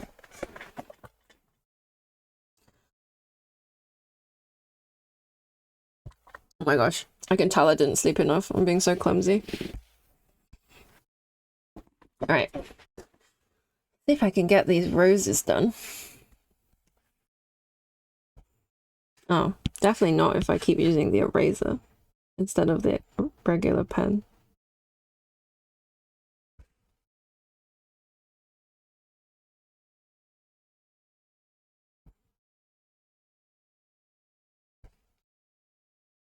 I just so often forget to use the hashtags. I think because I post all my socials like 2 minutes before I'm due to start stream.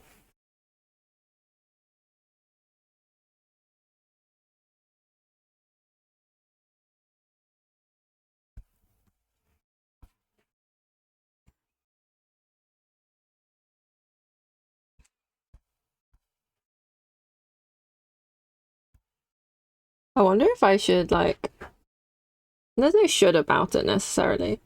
I wonder if I want to do more like philosophical drawings with my paintings. I think it's really easy to get a bit technical with them and worry too much about the lighting and the colors, all of that good stuff, the rendering. I limit myself with 3 to 4 hashtags so I don't clutter my post too much. That's good advice. Thank you. I will try and do that more.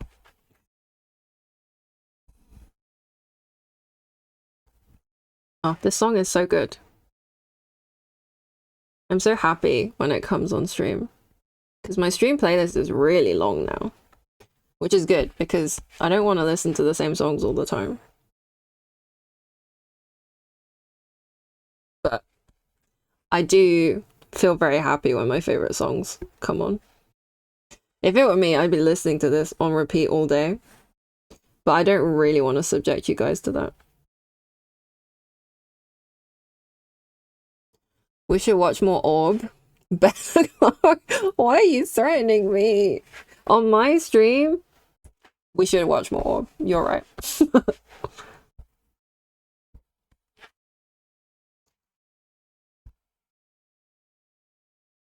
You're absolutely right, Michael. I'm sorry you had to get the knife out to illustrate your point.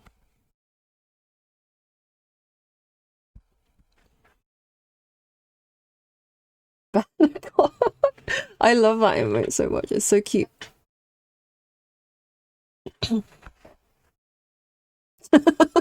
Oh, guys. There's violence in the chat.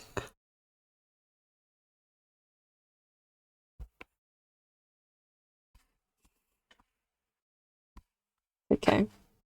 It's just a plush toy holding a toy knife. Not violent at all.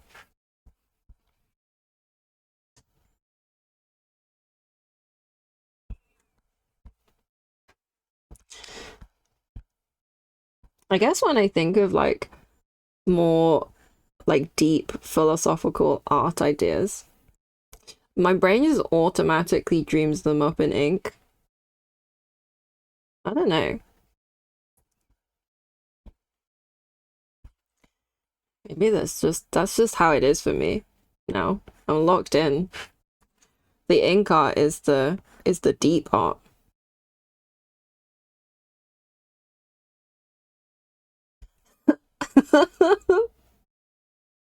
Ant's got his violent emotes out. Those emotes are so good. I was having a look at that emote artist's Etsy store. All of their emotes are so good.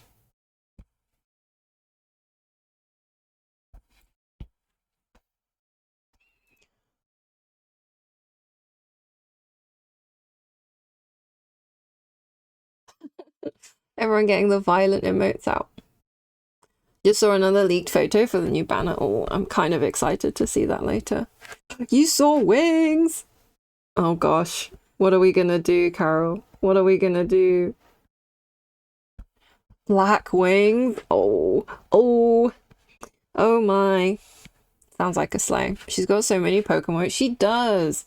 She had some really nice Sylveon ones, I think, when I had a look. So I need to work on my emotes because I'm literally one follow away from getting affiliate, I think.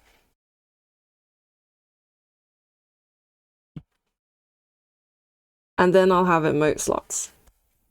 They're Black Wings, we're screwed. We are so screwed. So I think I've got 2 emotes that I don't definitely need to have. I need a greeting emote and like a love emote. I'll only have 5 slots to start off with. So it's not gonna be that big of a deal, thankfully. I mean, 5 emotes is still more than no emotes.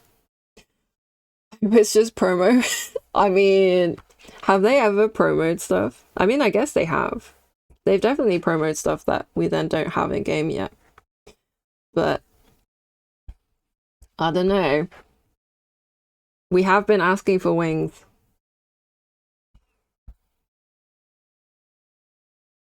The staff. Oh, like the shepherdess staff?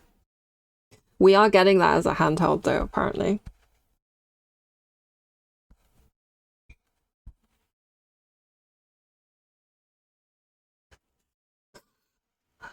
Oh no, the KO. Gotta go. Thank you. Thank you for joining, DJ. Have a good evening.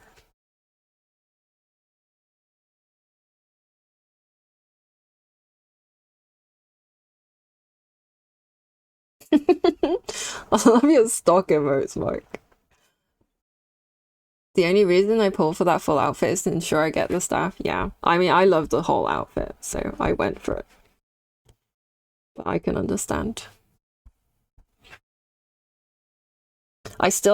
So I really like the doll outfit as well. The current 5-star. But I held off because I really want to know what the next banner is. I don't want to regret it, you know? Oh, I love this song too. Absolute banger. You pulled for the makeup on that banner. Yeah. I was so tempted. The blush makeup, the base set, the base makeup, sorry. Words. With the little crosses under her eyes. Oh my gosh. Gorgeous. Absolutely gorgeous.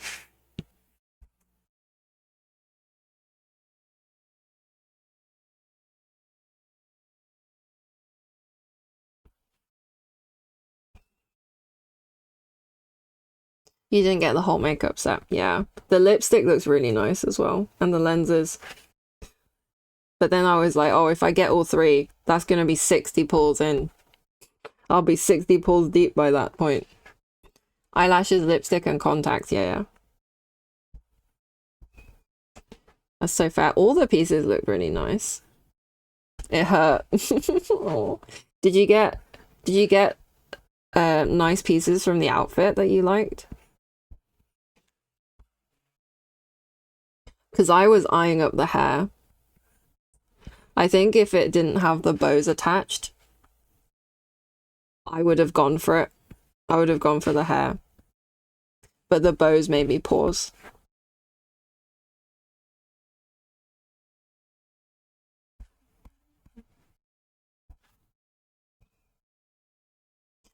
You did? You got the dress from the Mad Hatter one? That is a nice dress. You almost got that one fully. Apparently it's really good for grooming.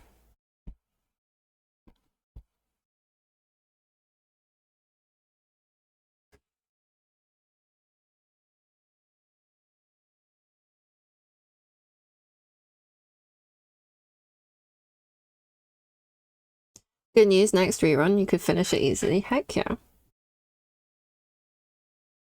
That's really nice. I'm pretty excited for dying. That sounds so weird with no context. The like recoloring the sets.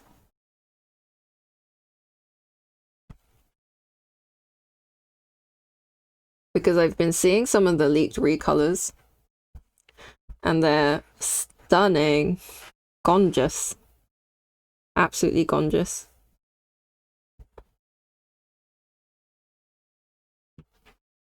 I heard that the last event was basically just testing that feature. Yeah, with the bull cat, you could dye the cow.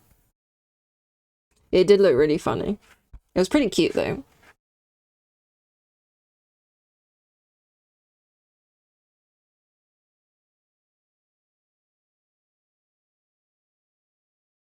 It does make me wonder if it's gonna devalue evolutions. Because if you can recolor your stuff, would you be as keen to get evolutions? I don't know. Or is this more just like a new evolution? The free-to-play evolution. You have 1,000 daisies. God damn. That's a lot of daisies.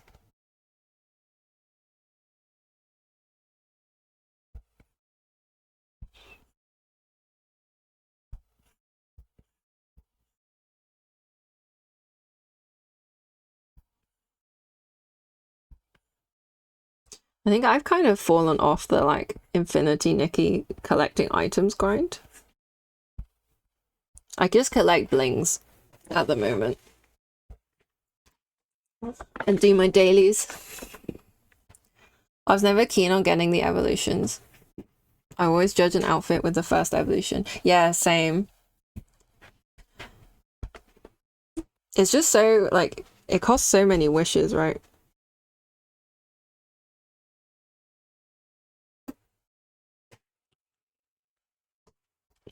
You do it passively.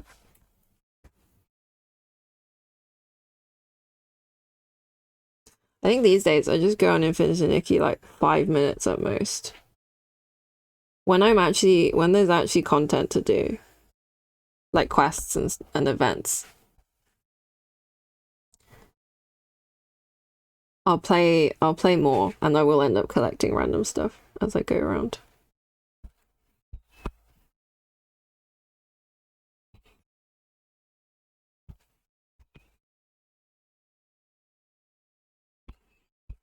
You don't plan on whaling? That's so fair. A nice start to your morning. Yeah, I used to do my dailies with my breakfast, but since I started streaming, I actually usually do it after stream.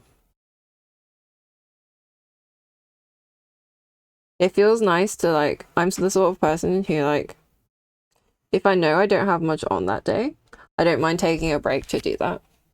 But otherwise, I feel like I have to do it like after I've done all my productive stuff.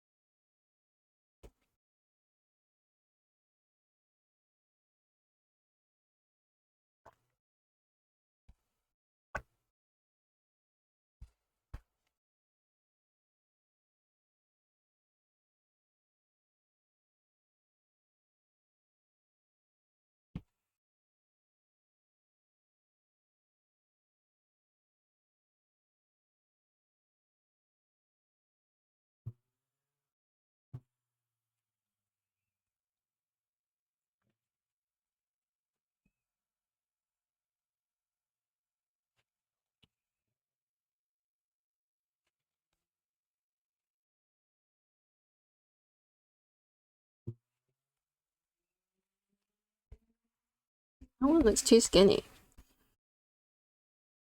I feel like I can tell I'm getting a bit more tired. The thing I hate the most when it comes to just really wanting one item to pull for is that it's a huge gamble on how long it will take. Yeah. I guess you are guaranteed with the like Ocean's Blessing thing. But that's still like 100, isn't it? It's still quite a big investment.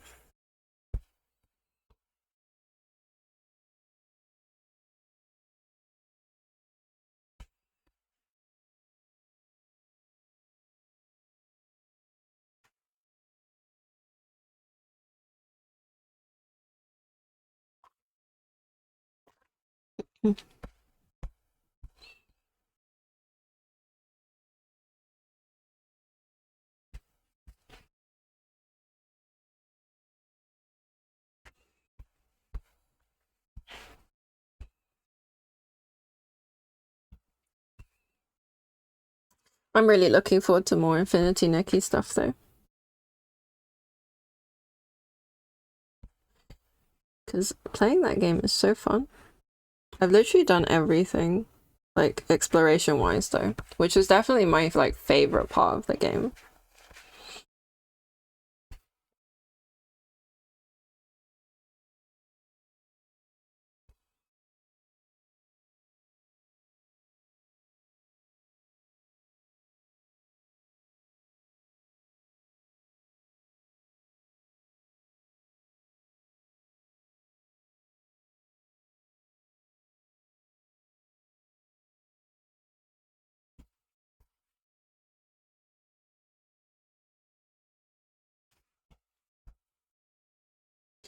Right, how many roses can I draw before I need to end stream?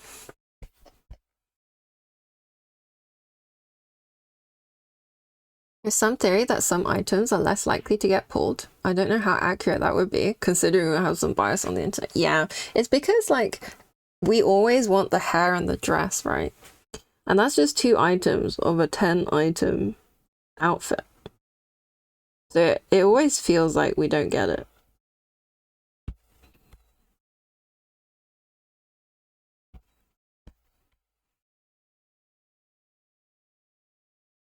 I do slightly regret pulling.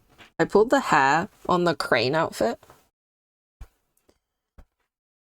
And then I saw the like way better hairstyles that came out after, and I was like, didn't need that one. Didn't need it. But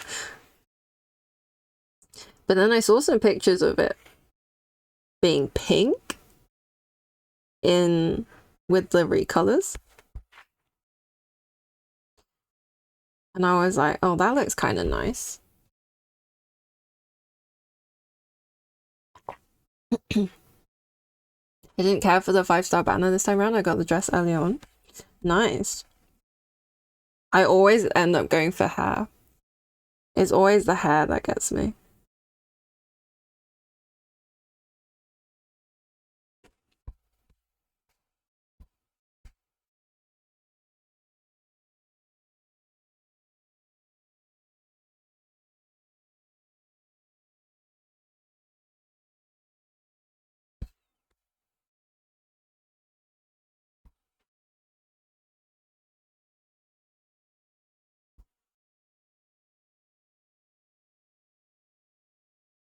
I was actually so locked on with the deep echo makeup that I almost forgot I was going to get items from the 4-star and 5-star. That's so valid. I think the deep echo for the shepherdess outfit was really nice. I think it was the like embroidered bag.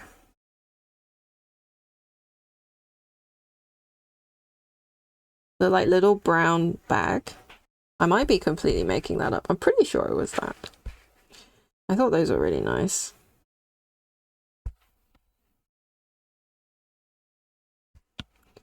I love the bag. Yeah, me too. It's such a nice bag. I felt quite like vindicated that the deep echoes for the the magician set was like not as good. I think it was a red pencil skirt. I wasn't such a big fan of that. I would like that in real life. Me too. It looks like an expensive bag in real life though.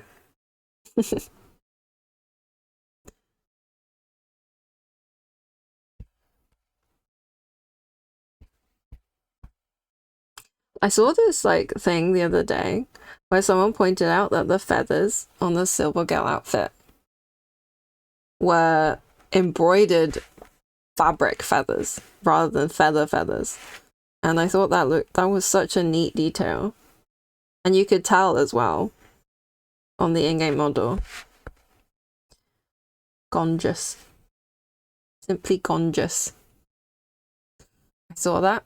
I see we both frequent the Infinity Nikki subreddit. I wanted to get the hat for my boyfriend because he loves big rimmed hats. Yeah, the hat did tempt me. The hat and the jacket.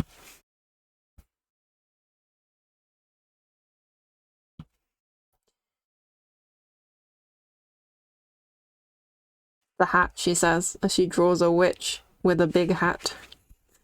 You got both? Hell yeah.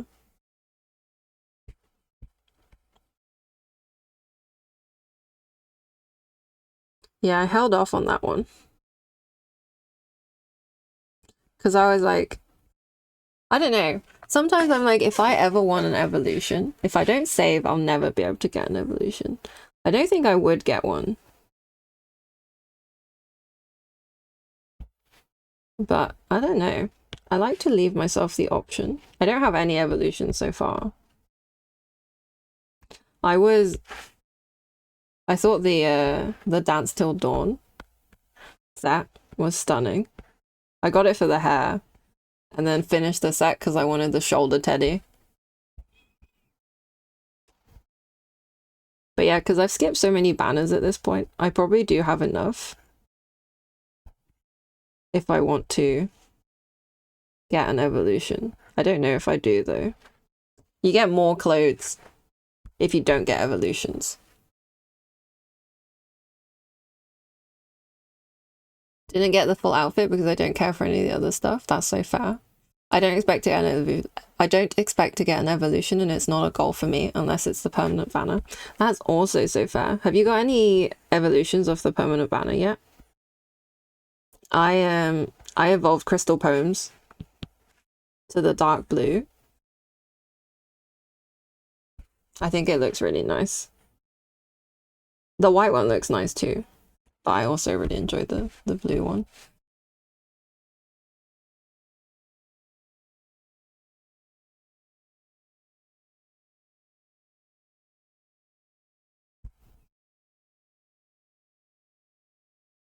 No, because you switched to the ocean one after Crystal one. Oh, but wait, did you finish the Crystal one? Because if you get the heart shine, you can evolve it. I got the dress for it, but not the full outfit. That's fair. You got the full outfit for the bug catching one. Oh, I really want that one. I get the only 4-star set that I have completed off the standard banner is the Bibcoon one. It is really cute, but I really want the bug catching one. I think it's so cute.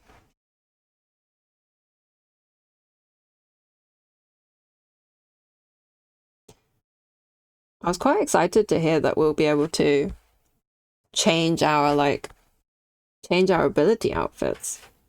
Because I mean, I evolved my fishing outfit really early on because I don't have the banner one, the standard banner one. But the like beige fishing outfit was not it for me. It was not doing it for me. It was not making my heart sing.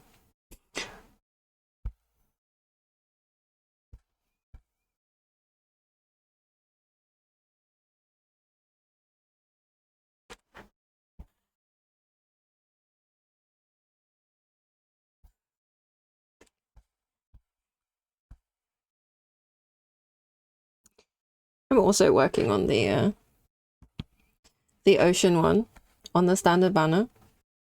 I also like they're adding something for the Crystal Poems ability. Yeah, that was really exciting.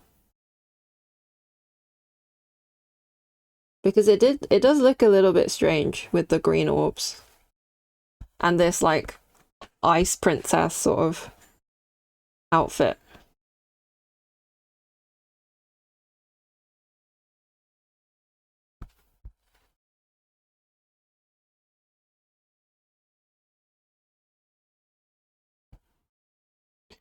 That's why you switched to the ocean one.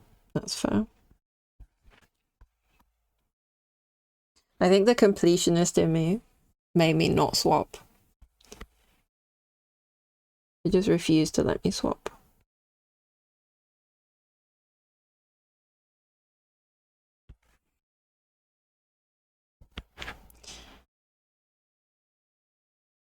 The leaked recolor though, for the swan one, with like the white dress and the dark hair, that made me really happy. That was just so exciting. I do think seeing the different colors is still really exciting, even if it's a dress you've already seen.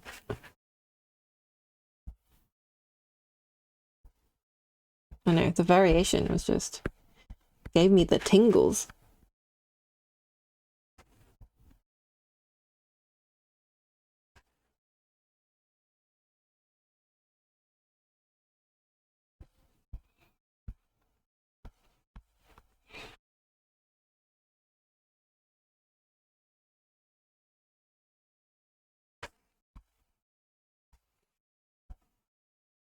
I think I want more fantasy features.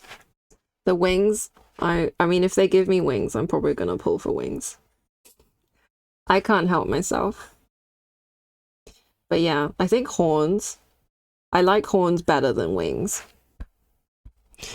So for the New Year's banner, the one with the mask, I pulled the last item for that on the morning of my birthday. Aww. Heck yeah.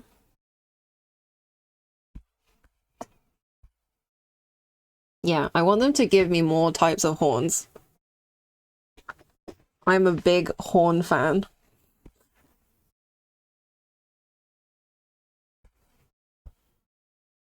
I think just the fantasy features are really exciting. I've heard people say they want like body makeup where like Nikki has like painted ball joints, like doll joints and stuff like that. Or like more face markings, like tattoos and things like that. That would be fun as well.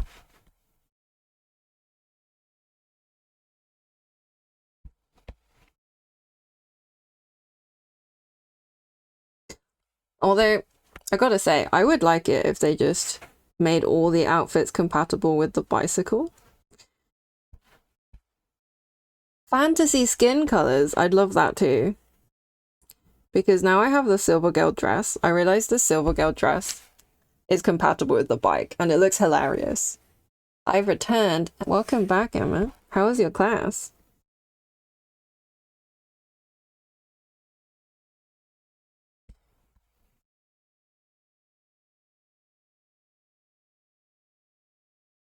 It was good. Great. We're talking about Infinity Nikki. I was saying I want more horn items. What items would you want in a fashion game, Emma? And is it horns? Is it horns or is it wings? I think I'm more horns over wings, although I love wings.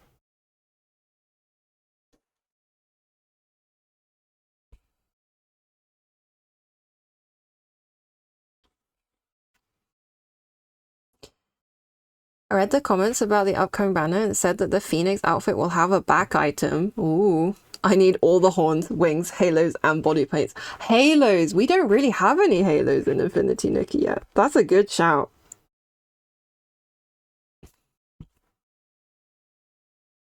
I guess we have Eurekas, which are a little bit Halo adjacent, but they're not quite the same. There might be a Halo in the new banner. Ooh!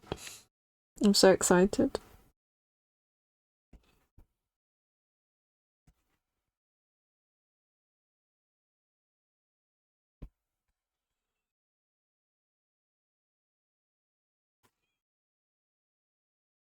I've seen some of Emma's Baldur's Gate characters.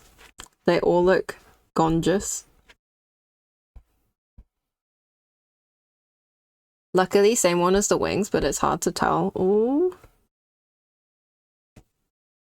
I feel like if one outfit has wings and a halo, it's over. It's over for us. Mods are a blessing for that game. Yeah, some of the characters you made were absolutely stunning.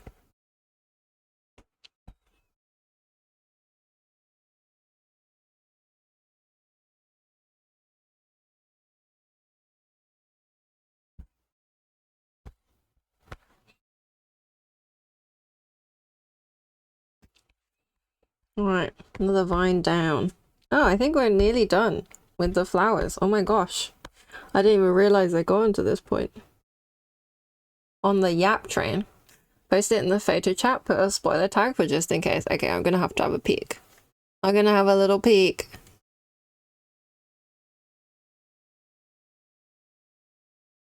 Oh my god! Oh my god. Oh my gosh. It's over. It's over. I'm pulling the crap out of that banner. That is stunning. That is stunning. She looks like Melania. She looks like Melania. It's over for me. It's actually over for me. Emma, have you seen it? It is Melania. It is Melania! Oh my gosh. Getting Infinity Nikki. Yes. It's Melania. If you get it now, you'll be well able to get those items on that banner, I think. With all the, like, free stuff you get from the story.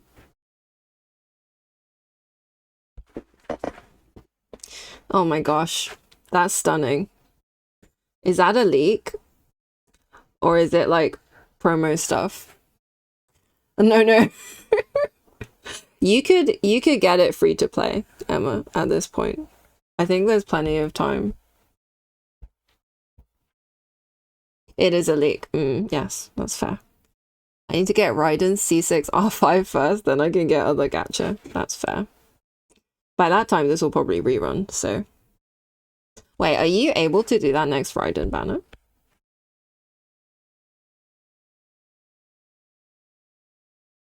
Is that a thing that's happening? Most likely, yes. Ooh. I don't know when Raiden's coming back, though. She was here not that long ago, right? That does look like a halo, but it could be new Eureka's. Oh, you're right. It could be new Eureka's. I kind of want the other one as well. That watery shawl. Gorgeous. Absolutely gorgeous. But the hair, the red hair, and the black wings. Oh, it's over for me. Simply over. I'm getting it. I'm definitely, in this case, I'm definitely not gonna pull on this doll banner. I think that stuff looks way better. I'd much rather have the black wings. She ran along with Knish. I see. Yeah, that was not that long ago.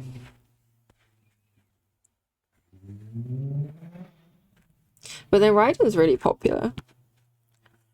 So she might be back again soon.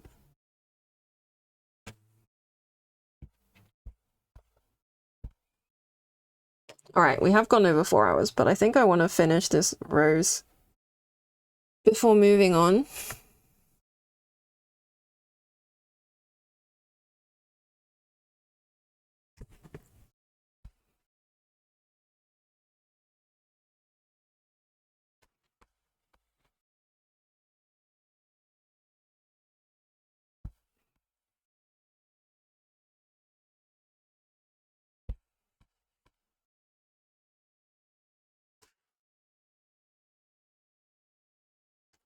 You know, when I got my C6P, I thought I'd solved Genshin.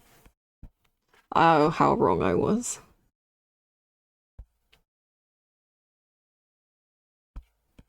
My C6P is about as good as a new character nowadays.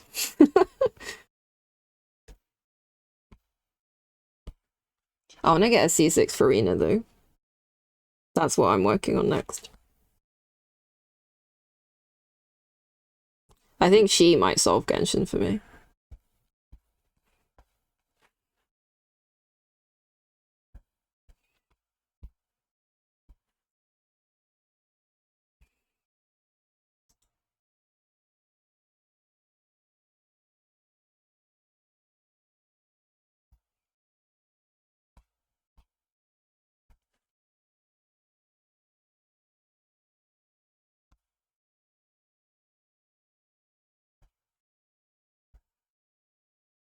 Right, I'm so close to getting this rose done.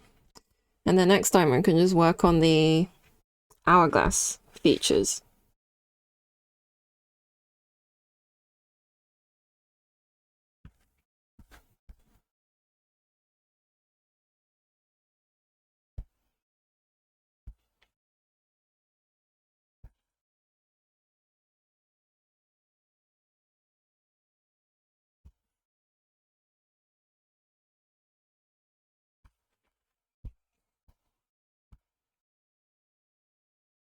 I love this song.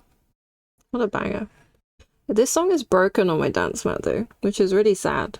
Because I feel like this would be such a fun song to do on the dance mat.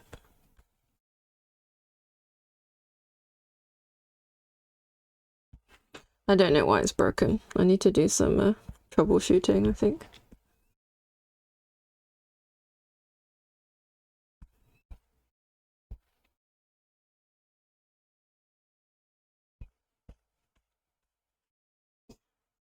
You need to go get ready. Talk to me later. Talk to you later. Are you streaming now?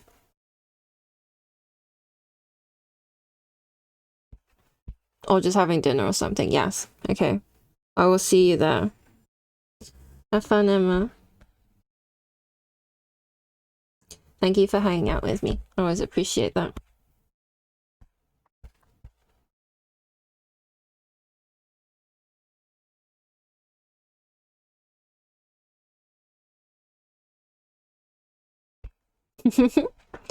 What a cute emote. Emma always has the best emotes. I definitely need to do like a heart emote. And I need like a greeting emote. I'm thinking about the emotes I use the most.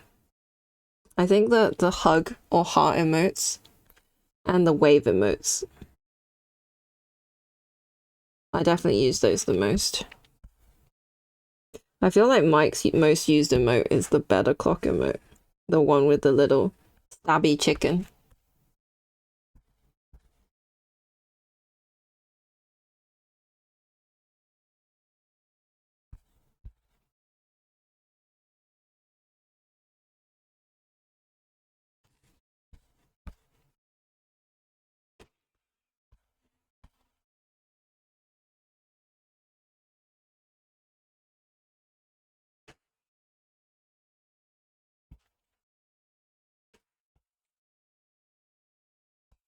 Alright. Okay. Just need to do the wireframe for these roses.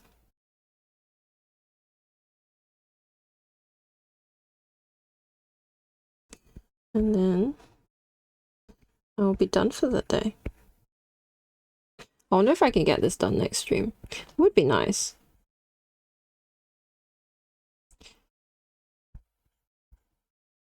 There's still a lot of detailing to do though. So we'll see. You do love that emote, better clock. It's so cute. Got the little stabby.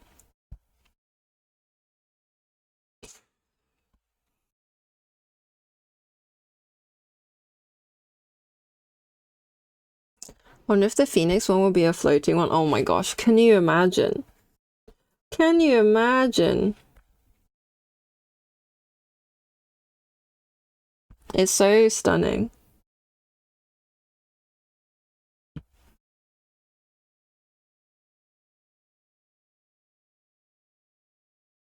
So gorgeous.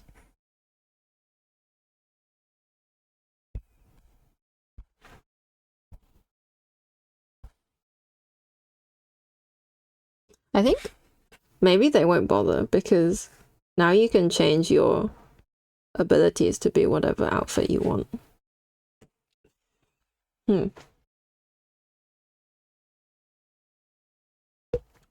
I've run out of water.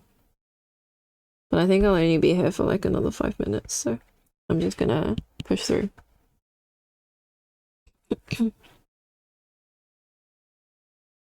I had a Japanese lesson earlier today as well. So I did like a whole hour of extra talking before I even started stream. I'll know what the conjoined 4-star will be. Me too. Sometimes the 4 stars are really like the real star. Although I don't know how they could beat this one.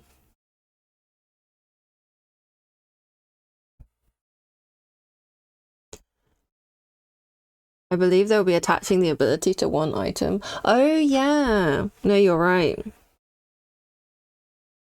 So if it's attached to the wings, that would make the most sense. It would be hard.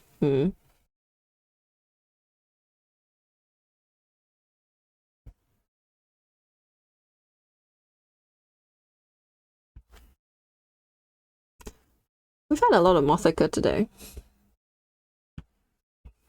on the stream playlist. VOD watchers won't know.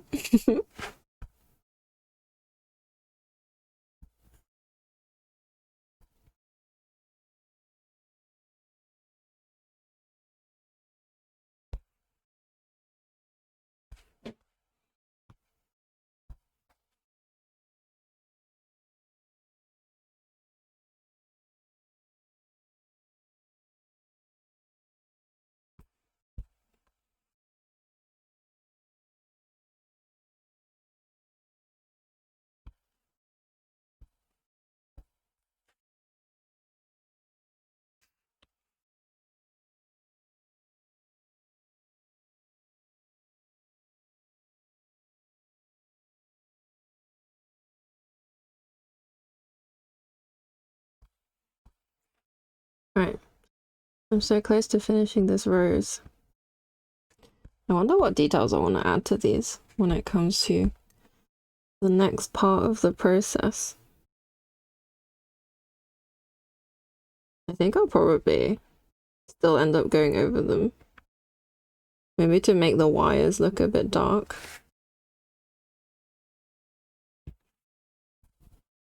Gotta make sure I join my lines though.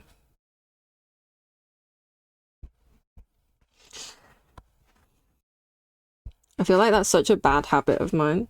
When I get tired, I will leave like gaps between my lines.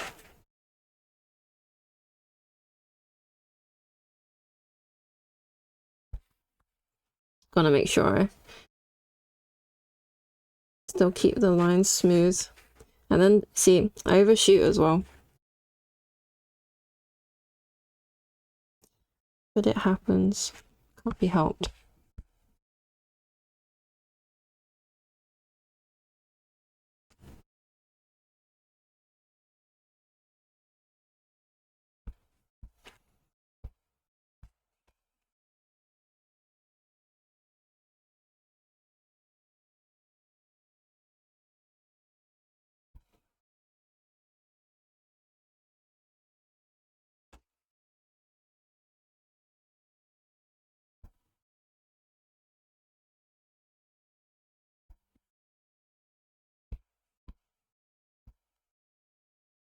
Alright.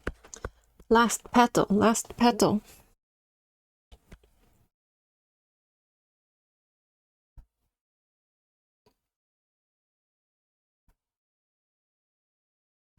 Oh, overshot again.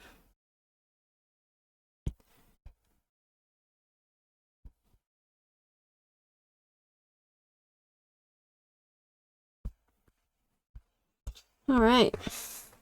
The roses. Let's see what it looks like without the sketch. Not bad. I think those roses look pretty decent. They do look like they're made of wires, which is the desired effect. I'll put the sketch back so it doesn't look as insane. I really like it. Hello, GJ.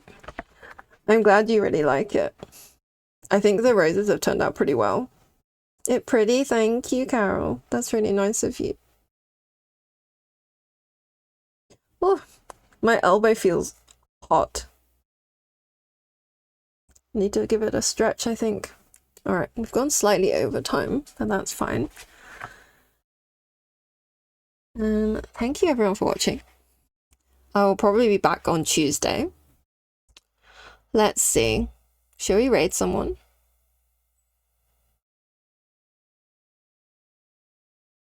Emma's online. Should we just raid Emma?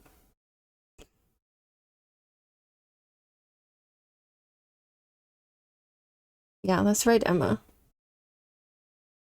Thank you for the stream. Thank you all for joining. Yes, if you're not part of our Discord, please feel free to join the Discord. My comms are open. There's currently 5 in the queue. And let's go for a raid. Let's raid Emma. Thanks for the stream. Thank you for hanging out with me. We made a lot of progress today, which is always wonderful. Always nice to have great company while being productive. All right, let's do the raid thing. Raid channel. Dreamy. Right, yeah, Emma is doing no leveling Dark Souls, which is insane, if you ask me. She's a real gamer. All right, let's give her some love. See you all on the other side, and see you next week. Have a lovely weekend. Bye, everyone.